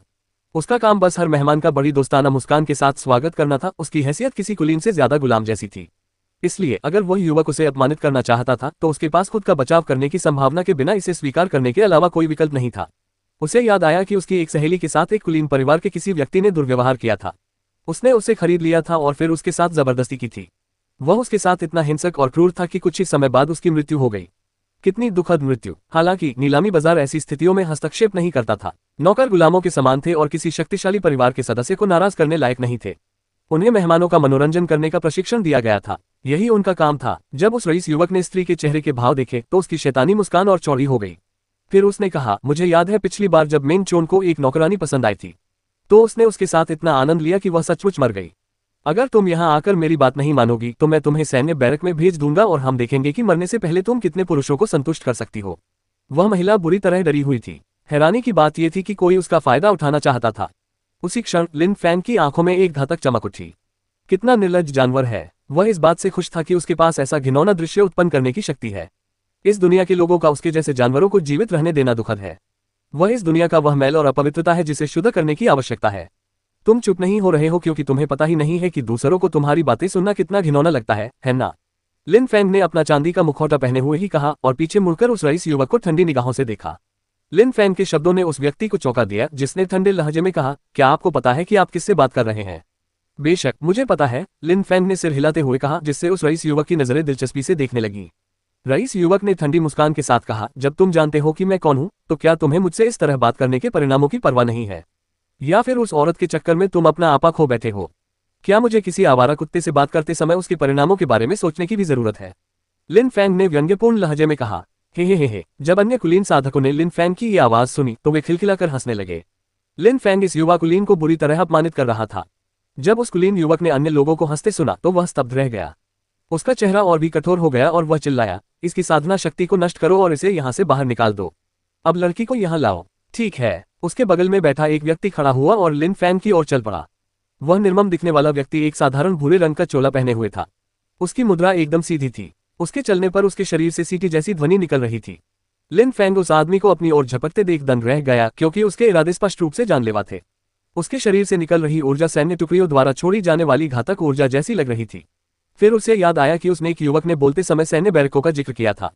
क्या ऐसा हो सकता है कि उसका सैन्य पृष्ठभूमि रहा हो? रुको। उसी क्षण एक तेज आवाज सुनाई दी, जिससे धूसर वस्त्र पहने व्यक्ति को रुकना पड़ा और वह बोलने वाले व्यक्ति की ओर मुड़ा। उसी क्षण एक साया पास आया और उस युवक से बोला, युवा मालिक मिंग, यहाँ उपस्थित सभी लोग हमारी नीलामी में भाग लेने वाले विशिष्ट अतिथि हैं। इसलिए हमारे बाजार परिसर में मुझे सभी की सुरक्षा सुनिश्चित करनी होगी। कृपया हमारे नियमों का पालन करें। असुविधा के लिए क्षमा करें। बेशक अगर आपको उस महिला में दिलचस्पी है तो मैं उसे आपको दे सकता हूं और फिर आप उसका इस्तेमाल अपनी इच्छानुसार कर सकेंगे। जो व्यक्ति आया था वह अत्यंत विनम्र था, जिससे युवक अचानक फिर से निश्चिंत हो गया। नीलामी के प्रबंधकों को अपमानित करना उचित नहीं होगा। आखिरकार उनका रुतबा भी बहुत ऊंचा था। खुद को भाग्यशाली समझो, उस रईस युवक ने लिन फैंग से ठंडे लहजे में कहा। वह बाजार में लिन फैंग पर हमला तो नहीं कर सका, लेकिन जैसे ही वह वहां से निकला उसे सबक सिखाने की पूरी कोशिश करेगा। वह नौकरानी खुद मेरे पास आ सकती है। मैं सबके सामने उसे अपनी कठोर छड़ी का स्वाद चखाऊंगा, युवक ने कहा, जिससे लड़की का चेहरा और भी पीला पड़ गया। उसने सारी उम्मीदें छोड़ दी थीं। उसने कभी सोचा भी नहीं था कि एक साधारण और निर्दोष वाक्य उसे इतनी मुश्किल स्थिति में डाल देगा। इसके अलावा उसने कोई गलती भी नहीं की थी। अगर उस युवक को अपनी पहली सीट पसंद नहीं आई थी तो वह कहीं और बैठ सकता था और उसने उसकी मदद करने की पेशकश भी की थी। लेकिन इस दुनिया में सही या गलत होना महत्वपूर्ण नहीं था, शक्ति महत्वपूर्ण थी। दुष्ट साधक अपनी इच्छा अनुसार कुछ भी कर सकते थे, बशर्ते उनके पास ऐसा करने के लिए शक्ति या रुतबा हो। ठीक है, मैनेजर ने कहा। फिर उसने उस खूबसूरत महिला की ओर देखा और बोला, क्या तुमने युवा मालिक मेंग की बात नहीं सुनी? तुम अभी तक उनके पास क्यों नहीं गई? वह खूबसूरत औरत बुरी तरह डर गई थी। वह कांपते हुए वहीं खड़ी रह गई। उसे नहीं पता था कि अगर वह उस युवक के पास गई तो उसका क्या होगा। ये दुनिया इतनी बुरी कैसे हो सकती है? उस युवती की आंखों में आंसू थे और वह सिसकने लगी थी। उसे यह स्वीकार करना पड़ा कि इस क्रूर दुनिया का यही हाल है। फिर वह उस युवक की ओर चलने लगी। जब उस कुलीन युवक ने यह देखा तो उसके चेहरे पर एक दुष्ट मुस्कान आ गई। लेकिन एक कदम चलने के बाद ही महिला को आश्चर्य हुआ कि उसे रोक दिया गया था। उसने केवल इतना देखा कि उसका छोटा और नाजुक हाथ एक मजबूत मर्दाना हाथ से पकड़ लिया गया था, जिससे वह आगे बढ़ने में असमर्थ थी। मेरे बगल में बैठो, लिन फैंग ने ठंडे लहजे में कहा, जिससे वह खूबसूरत महिला स्तब्ध रह गई। वह भावुक तो हुई, लेकिन उसकी बात सुनने में हिचकिचा रही थी। मैं तुमसे कह रहा हूं कि यहीं बैठ जाओ, तुम्हें कहीं और जाने की जरूरत नहीं है, लिन फैंग ने उसका हाथ और कसकर पकड़ते हुए और उसे जबरदस्ती बिठाते हुए कहा। भीड़ अचंभित रह गई। आशा है आप हमारे लिए और अधिक मुश्किलें नहीं खड़ी करेंगे, नीलामी के प्रबंधक ने कहा। ऐसा लग रहा था मानो लिन फैंग को यह एहसास ही नहीं था कि प्रबंधक उस पर एहसान कर रहा है। लिन फैंग को एक विशिष्ट अतिथि की तरह माना जा रहा था। प्रबंधक ने लिन फैंग की भावनाओं का जरा भी ध्यान नहीं रखा। प्रबंधक तो स्वयं उसकी सुरक्षा के लिए आया था, लेकिन लिन फैंग अच्छे और बुरे में फर्क नहीं कर सकता था, इसलिए जाहिर है कि प्रबंधक को शिष्टाचार की कोई परवाह नहीं थी। मामले को और मुश्किल बनाना चाहते हो? लिन फैंग ने मुस्कुराते हुए और उसकी ओर देखते हुए कहा। फिर उसने बेपरवाही से पूछा, क्या मैं यहाँ कोई खास मेहमान हूँ या नहीं? जाहिर है, वरना आप यहाँ नहीं बैठे होते, मैनेजर ने सिर हिलाते हुए कहा। सचमुच मैं एक विशिष्ट अतिथि हूँ, इसलिए उसका कर्तव्य था कि वह मेरा उचित स्वागत करे, लेकिन उसने ऐसा किया इसलिए उसे दंड मिलेगा और तुम उसे उस नीच कुतिया के हवाले करना चाहते हो। क्या तुम्हें नहीं लगता कि तुम्हारे ये कृत्य मेरा बिल्कुल भी सम्मान नहीं करते? लिन फैंग ने ठंडे स्वर में कहा। मैनेजर को लिन फैंग का सम्मान करने या उसकी बदनामी होने की कोई परवाह नहीं थी। उस खूबसूरत महिला ने लिन फैंग की देखभाल की थी और अपना काम ठीक से किया था, इसलिए उस रईस युवक को गुस्सा आया था। इसी वजह से उसे मौत से भी बदतर अंजाम भुगतना पड़ रहा था। लिन फैंग अब इस दुनिया के अन्याय को मूकदर्शक बनकर नहीं देख सकता था, भला वह दखल क्यों न दे। शुरू से ही मैनेजर ने लिन फैंग के विचारों पर ध्यान नहीं दिया और उसे पूरी तरह से नजरअंदाज कर दिया। युवक को नाराज होने से बचाने के लिए उसने लिन फैंग के नाराज होने की परवाह नहीं की। जब प्रबंधक ने लिन फैंग की बात सुनी तो वह आश्चर्यचकित रह गया। उसने वास्तव में लिन फैंग के विचारों पर बिल्कुल ध्यान नहीं दिया था। उसे तो बस उस युवक की चिंता थी। इसके अलावा उसे लगा कि उस युवक का रुतबा लिन फैंग से कहीं अधिक है, इसलिए लिन फैंग को हस्तक्षेप करने के लिए उसका आभार व्यक्त करना चाहिए था। मैनेजर अचानक कम गंभीर दिखने लगा और उस खूबसूरत महिला से बोला, तुम्हें बैठने की इजाजत किसने दी? क्या तुमने मेरी बात नहीं सुनी? युवा मालिक मेंग के पास जाओ। वह युवक लिन फैंग की वजह से बेहद गुस्से में था, लेकिन मैनेजर की बातों से वह बेहद खुश हो गया। लिन फैंग और उसका रुतबा तो उसके बराबर था ही नहीं, वह सचमुच बेशर्म है, उस रईस युवक ने धीमी आवाज में कहा। उसके चेहरे पर एक प्यारी सी मुस्कान थी। नीलामी बाजार के प्रबंधक को भी लगा कि लिन फैंग बेशर्मी बरत रहा है। लिन फैंग अवाक रह गया। उसने मैनेजर की ओर देखा और बेपरवाही से कहा, आपने अभी क्या कहा? हम्फ, मैनेजर ने चिढ़कर कहा। उसने उस खूबसूरत महिला की ओर इशारा करते हुए ठंडे लहजे में कहा, इसे युवा मालिक मेंग के पास जाने दो। बूम, वातावरण में पत्थर के टूटने की आवाज गूंज उठी।